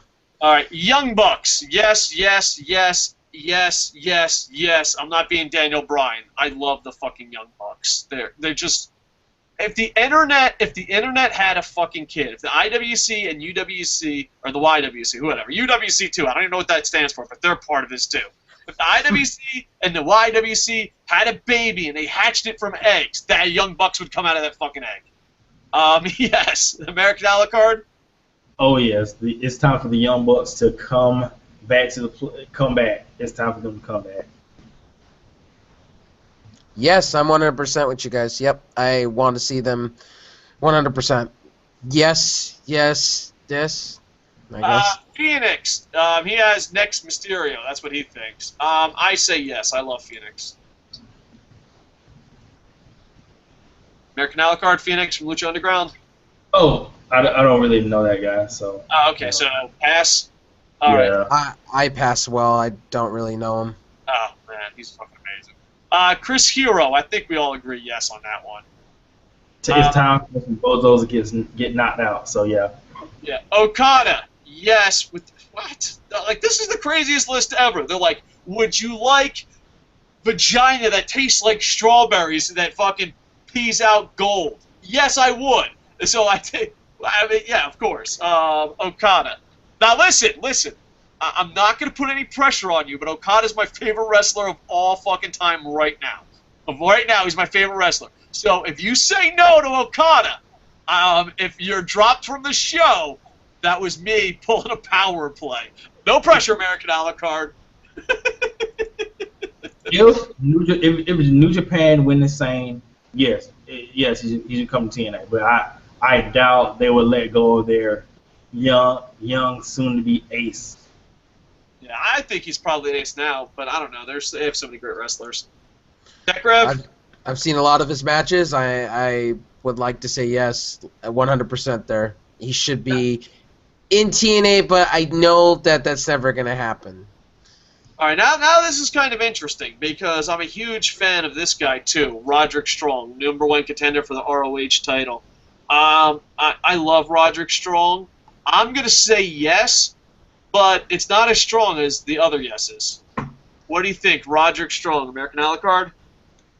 If he can have a manager, because Roderick Strong's biggest enemy, his lifelong rival, is the microphone. I don't know why it is. It's like on shoot promos, he can talk, but when he's in a wrestling ring or somewhere near a wrestling ring, he sucks on the. I don't know why that is, but he needs a manager. Only bring him in if either one, he's masked and he doesn't talk, or he has a manager, or he has a mouthful of tape. He just has his mouth taped or whatever. Either way, he shouldn't talk. But yeah. Bring back Truth Martini, baby. Um, Roger Go Strong. ahead. Yes, no? Roger Strong, I want to say, I'm kind of saying no. I'm in the no camp because I've seen him lately, and I'm in the middle. Okay, I'm in the middle with that now. Thinking about it, I'm in the middle. Maybe give him a manager, kind of like a Paul Heyman kind of guy. You know, kind of shoot him promos for him. He's just not good at all. You know, trying to cut his own promos. It's not good. I know you got to change stuff up, but I would never let him leave with Truth Martini. Him and Truth Martini would be stapled at the ass. They would never have separated. All right, we're going to do this a little bit faster. I'm just going to read the list, and we'll answer it one by one.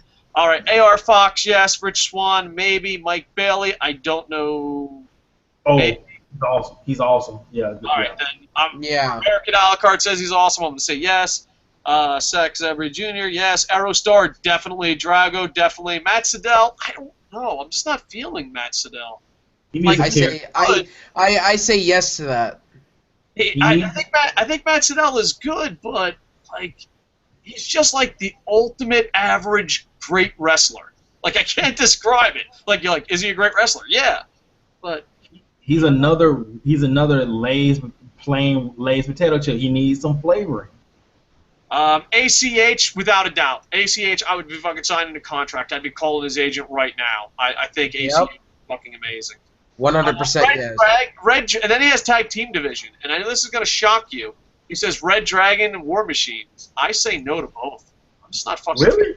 Red Dragon's amazing. They're doing amazing things in New Japan. They're just like Matt Sydal. They're just like, yeah, they're great, but I don't give a shit. It's just, I don't know. There's something about it. All right, let's go. American a la carte, I'm going to go fast, so yes, no, and give reasons. A.R. Fox. Yes. Rich Swann. Yes. Mike Bailey. Yes. Zack Sabre Jr. And I always slaughter his name. The armbar wizard. Yes, that's a guy. That's a guy for the yes division. Yes, yes.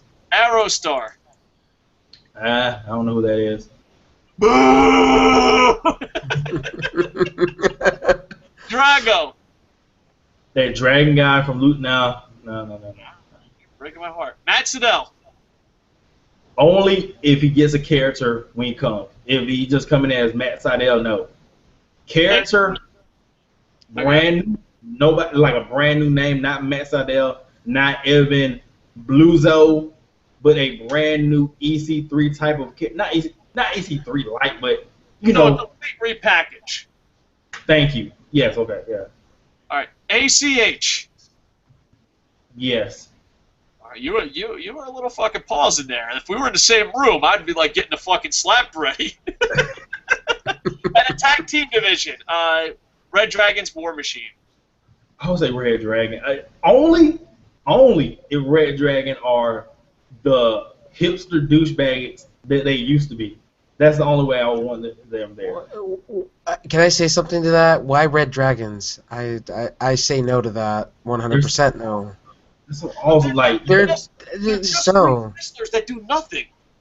Yeah, I'm with KocoSports on that. They just feel bland. You mean character wise and everything like that? No, it just feels like untouchable. Let's be completely honest. They just feel like every other tag team out there. They're just like blah. I would say the same thing like Matt Sydal, like rebrand them, repackage them. You know what I mean?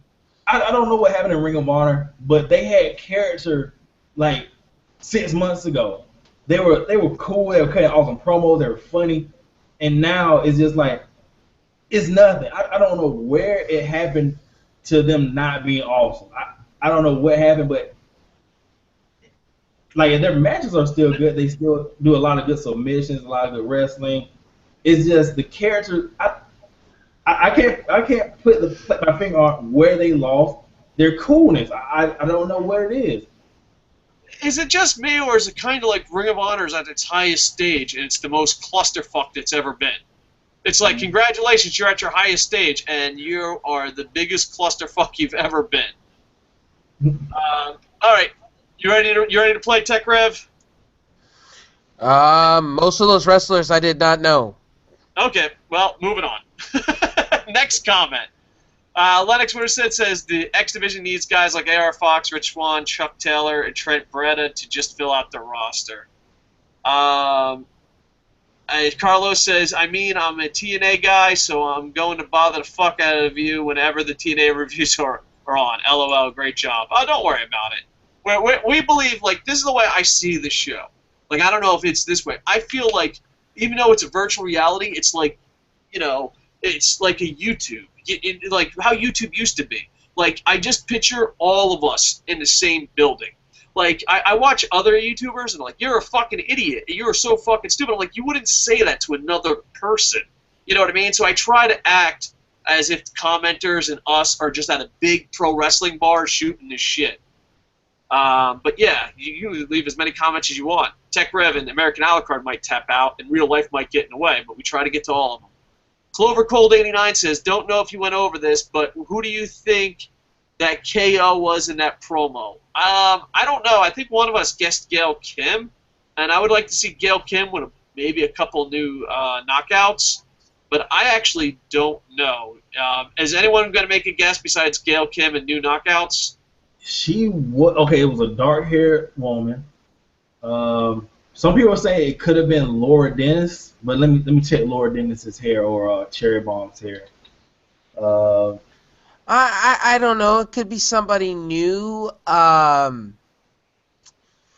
Ooh, that's really tough. It could be somebody from WWE that got cut recently. Ooh.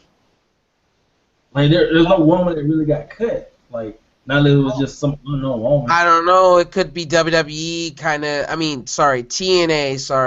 kind of scraping the barrel and kind of taking somebody from the indie scenes. Yeah, well, I actually don't see it as scraping the barrel. I think that's finding talent, which Dixie Carter should do. Let me tell you something. I'm just going to say something. Yeah. American Alucard, where do you live? Where's your actual physical address so that the trolls can visit you? Milledgeville. What's that? Milledgeville, Georgia. All right, so Georgia. All right. Yeah. If the girl is Kana, I am going to... You ever see that beach scene where two people run towards each other and hug in slow motion? If it's Kana, that's what me and American Alucard are going to do, but he's going to start from Georgia, and I'm going to start from Tokyo. We're just going to, like, run across the ocean, run to meet somewhere in, I don't know, the Middle East or Europe. So, yeah, that would be a dream come true. All right, LB Flash. Go ahead. I'm trying to think. If they do sign, if Kana does come out, I will literally, I'll faint. No joke, because that's how I will faint. Because you know what, Kana's the shit. I would just faint on the ground. All I know is that if Kana does show up at TNA, because we keep repeating it over and over and over, I want her to, like, come out on the camera and just wink and be like, that's for you, American Alucard and Coco. Because I don't think anyone toots her horn. I don't even think she toots her horn as much as we do it. Let's see. We know it's not Havoc. I want to be Kana, but Seth tells me it's probably going to be Cherry Bomb. Okay. Cherry Bomb. Flash King says, I've said and tweeted an idea for a new possible TNA developmental system to Dixie and Billy Corgan, future stars of wrestling indie promotion. I think it would be a perfect fit for TNA developmental, and I see a lot of guys and gals from indie shows who want to get over in wrestling the TNA style. And Futures of Wrestling actually retweeted my idea on Twitter. Future Stars, I have no idea who that is, and I don't have the indie street cred I used to have, but I don't know. Yeah, I would retweet you. Like when I ran an indie fed and someone says, you guys should fucking work with TNA, of course. Fuck yeah, that's a great idea. Malik Douglas says TNA was decent, tie for me. LB Clash of Kings says, let's talk about how hot and talented the Dollhouse is. They're crazy. But the thing is, I worry that the girls ain't busting their ass like they should be. But they are beautiful and awesome wrestlers. They are by far one of the best female factions I've ever seen in pro wrestling. Well, I guess if you don't count Japanese, maybe. I mean, there's been some good ones. But Rain Lazy 92 says Jesse's match at Slammiversary will show if truly a future star or a mid-carder? That's a good point. LB Clash of Kings says if you guys had picked anyone who TNA should in every division, who would pick and who would you get over? New knockouts. All right, so he wants us to do the titles. And who do you think did? Okay, we already talked about that. So who would you put as knockouts champion? Yeah, They're now. Or like if you had 100% power, 100% power, no storylines, just who would you book? I say Gail Kim. I'm gonna say this. Io Shirai. Okay. She's young. You're running the TNA. Who do you pick? I'm with you on it. Gail Kim. All right. And X Division. You can pick anyone. Who do you pick? American Alucard? I'm going to have to say probably maybe Bram. I'll say Bram. All right. Tech Rev? I'm with you, American Alucard. I got Bram too myself. You guys are motherfucking drunk with fucking Bram craziness. X Division, I would probably go off roster, try to get Ricochet. If it was me and I had full power, I'd try to get Jay Lethal. I always thought the X Division champion and the ROH champion being the same champion would be intriguing and showing up on both shows. Okada, Dragon Gate guys. But if you have to stay on roster, I'd probably go Kenny King. I just think he deserves a tag team. Can I say something off the side here? How about Christian? No, he's old and washed up, and he's got locked up at WWE. Tag team, if you're staying on roster, Wolves, off roster, Young Bucks, or Briscoes, or Wolves. All three of those are locked in. American Alucard, who do you got for tag team? Young Bucks. Young Bucks, all right. Tech Rev? I got the Kingdom. All right, not too bad, not too bad. And world title, who do you got at the world title? I got Bobby Roode and EC3. Face Bobby Roode, heel EC3. That's just a feud for the main event and the title.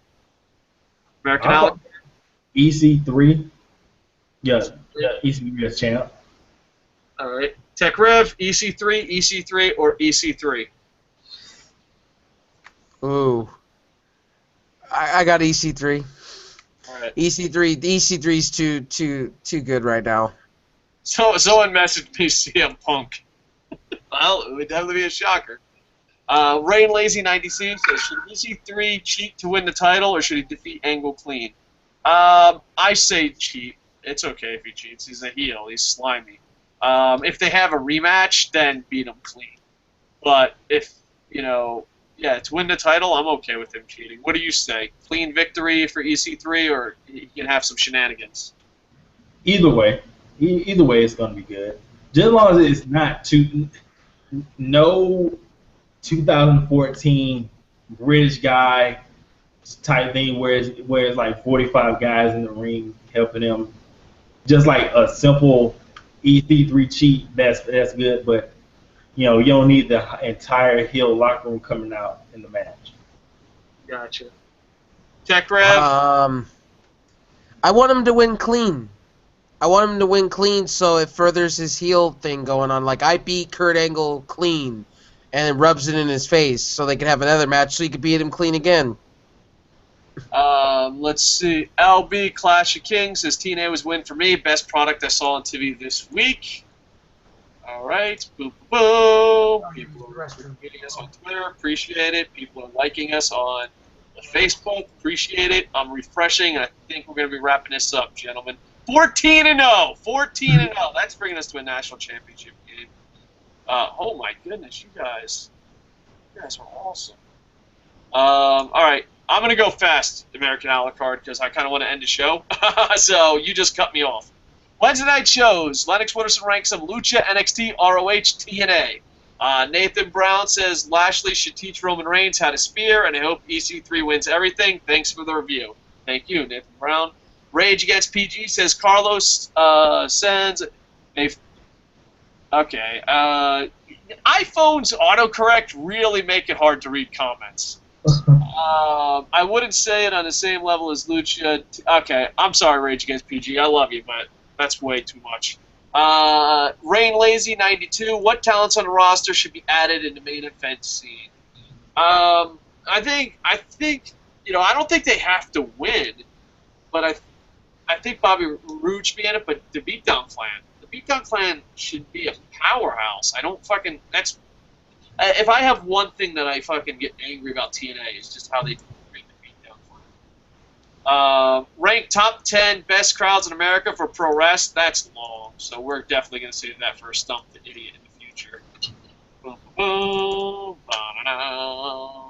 right, you are getting put in the Stump the Idiot pile, and we got to do more Stump the Idiots. The Stump the Idiot.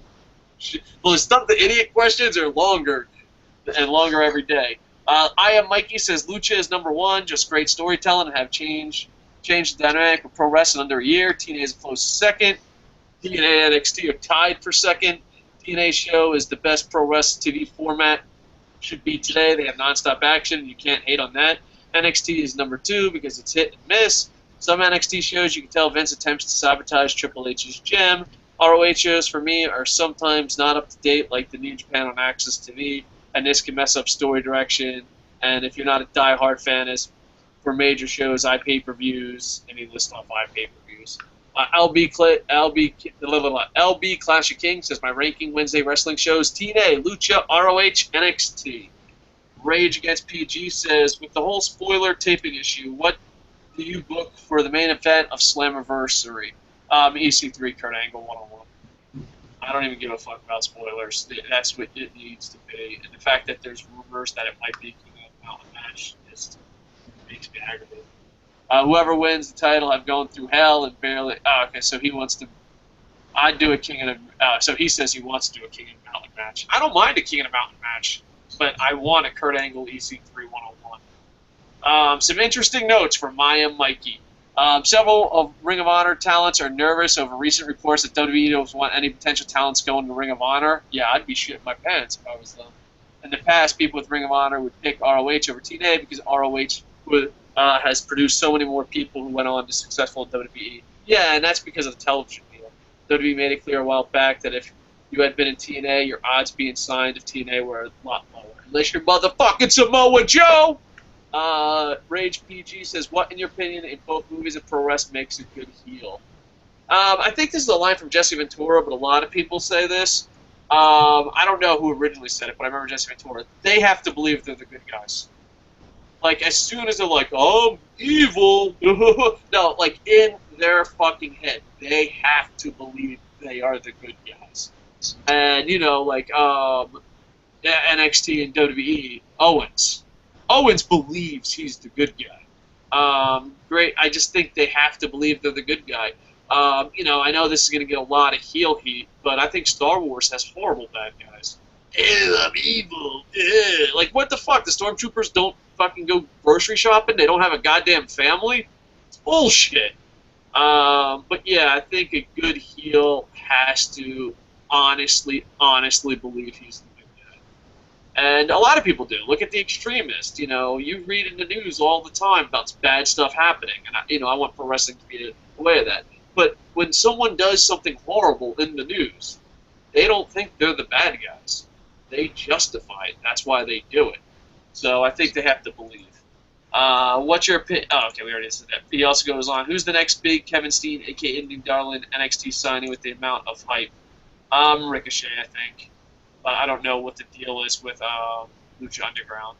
I Am Mikey says TNA Wrestling is once again having problems paying talents on time. One TNA performer expressed frustration over the company showing off what appeared to be the new expensive X Division title belt at the time when money is owed to several on the roster. The same. Let me guess, another unconfirmed report from an unnamed wrestler. All right. Mr. TNA doesn't buy this, but yeah. Let me put it this way. I don't want to take a side on this either way, just because I've heard people, like even WWE, people treat their employees like shit. I don't think that's a TNA exclusive thing.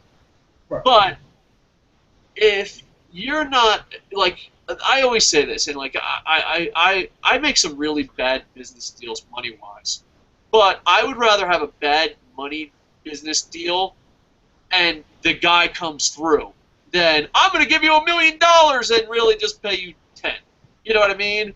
I don't care. Like, I'm saying if I was a TNA employee, I wouldn't care what I got paid, but whatever we agreed on, you're fucking paying it or I'm turning white trash. Now, what is factual, what is fiction, that's me.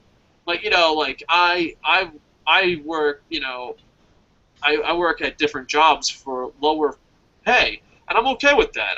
Money doesn't drive me. You know, if it wasn't for my wife, I wouldn't give a fuck about money, period. You know, but she's, I need money. All right, fucking, she needs money. You know, like, people ask me all the time, how much money do you need? Enough to keep my wife from shutting the fuck up. But I do turn into white trash McGillicuddy when you don't pay me what you owe. That's when I get, or like you don't keep your word. You know, then, so like, if I was a TNA roster guy or a TNA creative guy, and I wouldn't give a fuck what I got paid, but what we agreed upon, you're fucking delivering that. You're fucking delivering that, or you're calling the goddamn cops. But I don't know. Maybe wrestlers are bitches. Maybe this ain't factual. I don't know. I just read different reports. Mr. TNA, American a la carte, you say this is hogwash, huh? I mean, if it's true, if it's true, it's always the same story. I mean, unconfirmed report, unnamed wrestler.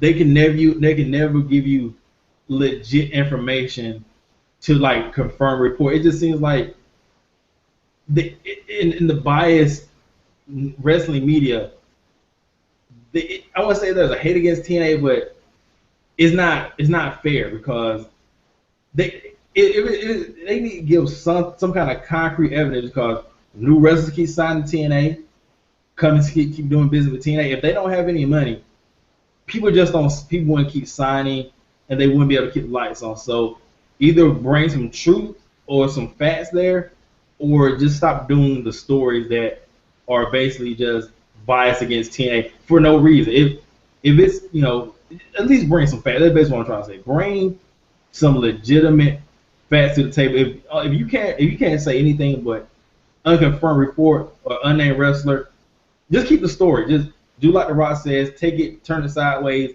stick it in your can end. That's basically what you need to do with that story because they've been saying it for like 10 years, and it's kind of getting depressing that they keep reporting the same.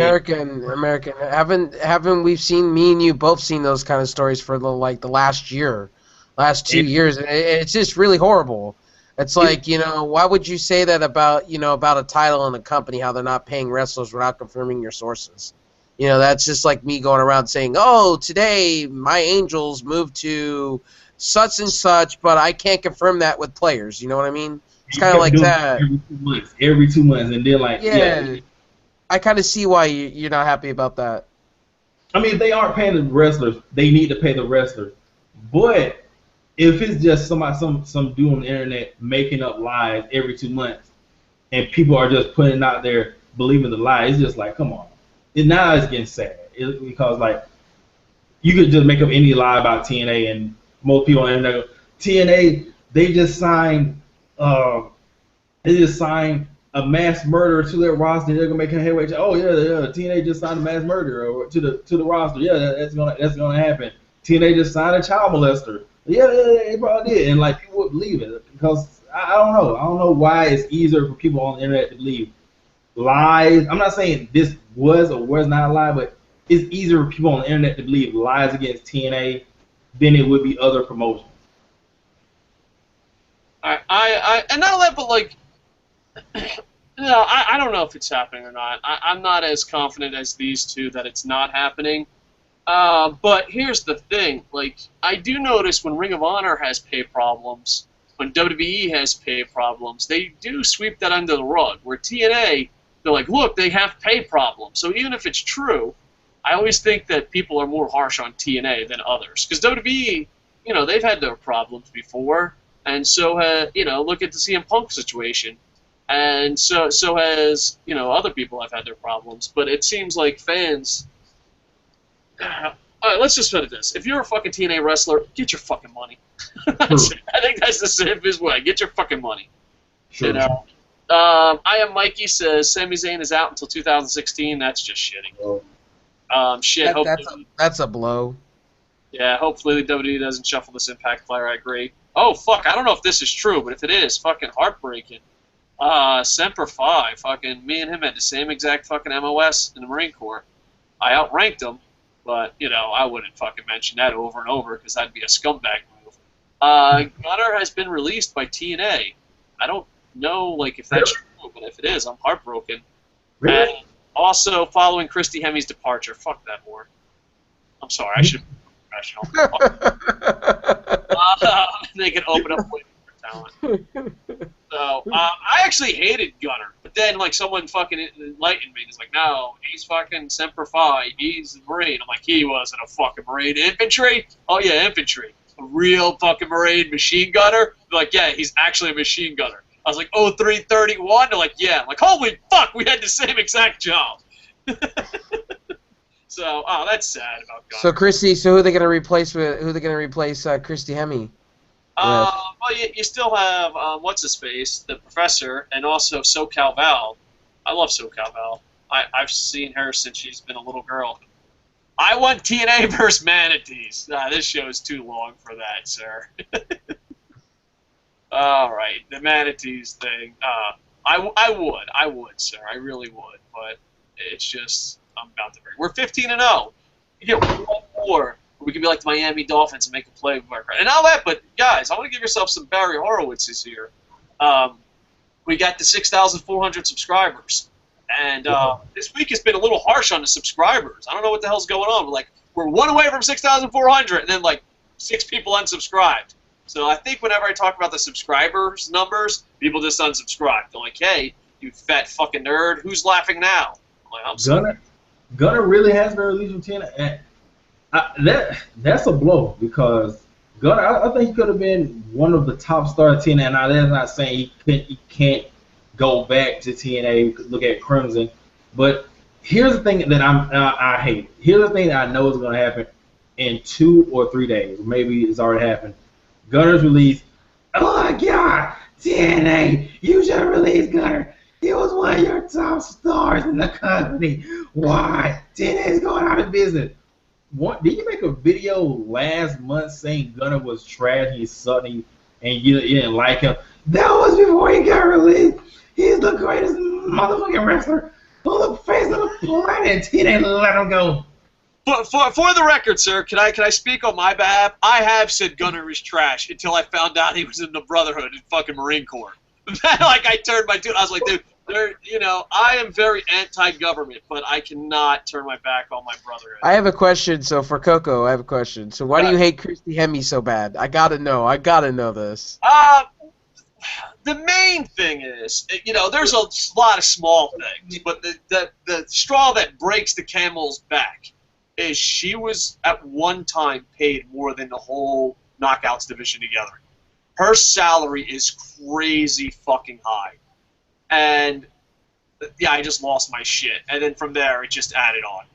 So, like, I would release her fucking forever. Like, I have no idea why she was never fired. None whatsoever. Yeah, like, Christy Hemme has been the highest paid knockout for a long time for a lot of sources. And that's fucking insane. That's just insane. And where does she go from here, then? For being released. I'm pissed that she gets to fucking leave. And all that, but TNA is like, oh, please, can we give you all the fucking money? It's bullshit. Yeah, that's sad about Gunner. Semper Fi, brother. Hopefully you fucking land on your feet. Because the whole thing is, that one TNA show that no one watched, no pressure, link in the description, I thought, like, Kurt Angle should be a mid-carder and have Sergeant Melendez and Gunner as, like, an American trio. I thought that would have been good and a great place for Kurt Angle. So is Gunner, since his release, is he going to go to NXT? I don't know. Like, it sucks because, like I said, it's the Semper Fi Marine Corps in me. Like, it's just, oh, you were in Marines, you were infantry, like, I'm going to fucking defend you. It's something that was burnt into my fucking brain. But if I could put that Semper Fi part of my brain away, I don't think he's good enough. You know what I mean? I just don't think he's good enough to be signed. But who knows? Who knows? Maybe Gunner comes to Japan. I don't know. It's sad. I'm actually, if this is true, and American a la carte seems to say it is, that fucking sucks. Lennox Wooderson says, Taz said he wasn't paid on his podcast, and stagehands threatened to hold up a tape-in if they weren't paid once. Also, Zima had brain surgery, and TNA didn't help at all. His girlfriend started a Kickstarter to pay for it, and Jesse Storson has promised an office job after he got his neck broken from them and was fired a few months later. Yeah, that's just fucking shitty. It's just... With WWE, would they have paid for Zima Ion's surgery? I don't know. No. Newer WWE, I think yes. I think newer WWE cares about PR so much. I don't think they would chance it. I think nowadays WWE is different. Like Attitude Era WWE, they would have fucking pissed on him and kicked on his broken fucking skull. But nowadays it's PR, it's this, it's that. I think they would have took care of him. Like nowadays WWE would have took care of him.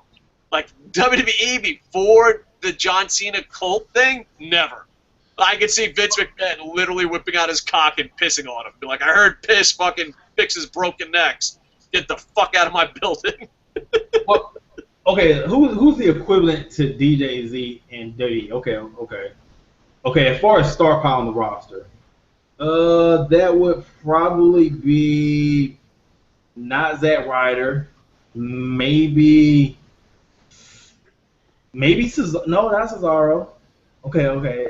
What's the question, sir? Can you repeat the question? Who is the equivalent to DJZ as far as overall place on the roster in WWE? Like, you know DJZ's place on TNA's roster. Oh, fuck, I know who the fuck exactly it is. It's one of the Who is on the same level in WWE right now? Who would be on the same level as DJZ right now? I don't know. It has to be someone that barely makes sense. I would say not in ring wise, just TV appearance wise. TV appearance and place in the country. Maybe somewhere between a Bo Dallas and an R-Truth, like appearance wise. If Bo Dallas broke his neck, or what? I think it was what was it? Was it really a broken neck, or was it like a cancer? What? It was injury. It was bad. I'm talking about the Jesse Sorensen one. That was legit. Would WWE pay for Bo Dallas's thing? I honestly believe just for PR, yeah. I think today's WWE, you could say a lot of bad shit about WWE and they're horrible, but I think when it comes to injury and rehab, and it's not them being good people, it's them having the image that they're good people. You know what I mean? So yeah. I think that's it. I think, old WWE, never. But nowadays, yeah. Because the whole thing is, all you have to do is call up and be like, I broke my neck and WWE told me to fuck off. TNA, don't take this the wrong way because I know you love it. TNA is not going to get the media attention. Like, if Sorensen's, goes to fucking a local news, be like, hey, I broke my neck at TNA, they're like, get the fuck out of here. But then, you know what I mean? But if you do that to WWE, there's a juicy story in that. So, I don't know. I could be wrong, but I pictured WWE handling it professionally, not because they're good people, but of their image, their outer image.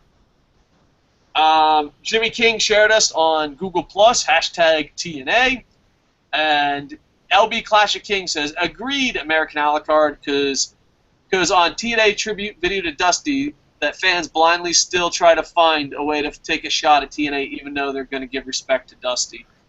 Yeah, I mean, I think, people are just going to... I think people... And I say this, in everything. From politics to video gaming to... I think people are loyal to companies way too strongly. You know what I mean? And, I think, once someone's like, oh, no, that fucking sucks, they're always going to say it sucks no matter what they do. I think... Nowadays, people are more extremist over shit, and I think there's so many fans out there that are like, I hate fucking TNA. Even though they don't watch it or anything, they've just made that decision, and they're sticking to their guns about it. So, gentlemen, you want to call that the last comment, or do you want to do one more refresh? I would say last comment. The last comment. All right, no problem. Any comments after Jimmy King's hashtag TNA will go. Let's see if we go 16-0. We're 15-0 right now. Do we get? Damn, we're still 15-0. I was hoping to go 16-0 to be like the Dolphins, but it's not happening. Thank you all for the live comments. Thank you all for the likes. Check out Geek Essentials. Check out American a la carte. American a la carte, please say your YouTube channel. Guy on internet who doesn't lie for views. American a la carte, just between me and you, all right? Are you ever going to change it back or change it to something else? Probably not. Really? Look at this son of a bitch. He's like, yeah, it's... you know what? There's a part of me that hates you, but there's a part of me that respects you. You're sticking to your guns. Sir, give yourself a Barry Horowitz. I thought this was like a YouTube phase you would grow out of. But you're like, nope, this is me. This is the new me. All right. Geek Essentials, I think you should change it back. Are you with me on this one? Since I've known American a la carte, and yes, I still call you American a la carte. You go back to your original name. That's never changing. Like, yeah, you're American a la carte forever. You can change your show to fucking 97. You tried to call yourself the American a la carte, then the American a la carte, then this American a la carte. I'm like, dude, stick to the American a la carte. Don't change it. That's like Hulk Hogan coming out as like that American hero guy back in the day. That was a fail.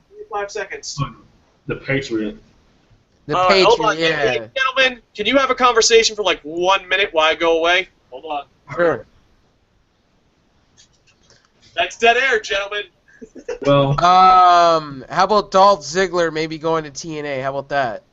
that's probably not gonna happen. Do you see him on SmackDown? Like, I think Lana's still gonna turn on him. Like, he would reach for Lana's hand. She was like, I don't think so. Oh, sorry. I say Dolph Ziggler, TNA, real quick. We have a special guest, Baby Macaroni. He's taking off his shoes. Boom, boom. Say hello. Say go to Punk and Cheese. Punk and Cheese. All right.